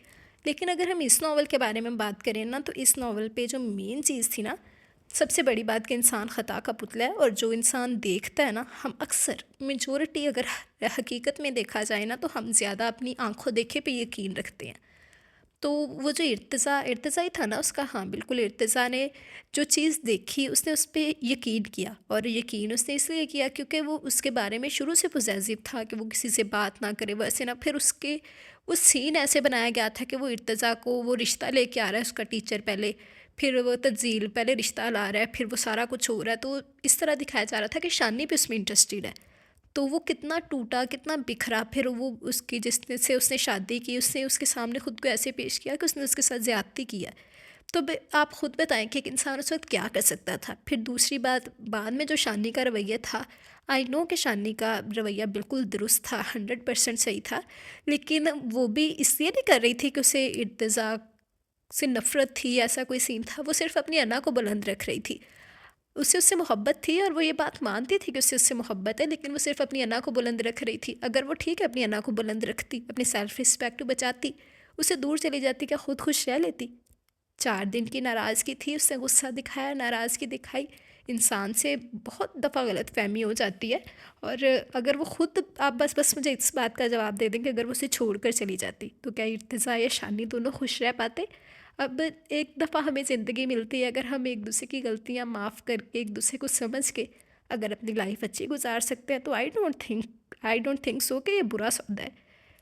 तो आप मुझे ज़रूर बताइएगा, ठीक है? दैन रुबीना ख़ान कह रही है नाइस, ज़बरदस्त, thank you very much Rubina Khan. Then Subhan Malik कह रहे हैं ज़बरदस्त, मुअज़्ज़म, thank you very much, nice novel. Huda Shah, Huda Shah, जो भी हैं, हुदा कह रही हैं thank you very much Huda. Then Anaya Ansari कह रही हैं अच्छा अनाया, ये आपका हमने कल भी कमेंट देख लिया था, बाकी यार आप लोगों को कमेंट्स दिन बर दिन कम ही होते जा रहे हैं, ऐसा क्यों है? आप लोग रिस्पॉन्स दिया करें, मुझे बताया करें। मेरे बहुत से लिसनर्स गायब हो रहे हैं, और आजकल आप लोगों का रिस्पॉन्स भी बिल्कुल ना होने के बराबर आ रहा है। तो ऐसा मत किया करें, रिस्पॉन्स लाजमी दिया करें, मुझे बताया करें कि स्टोरी आप लोगों को कैसी लग रही है, ठीक है? तो आपकी राय बहुत अहमियत रखती है।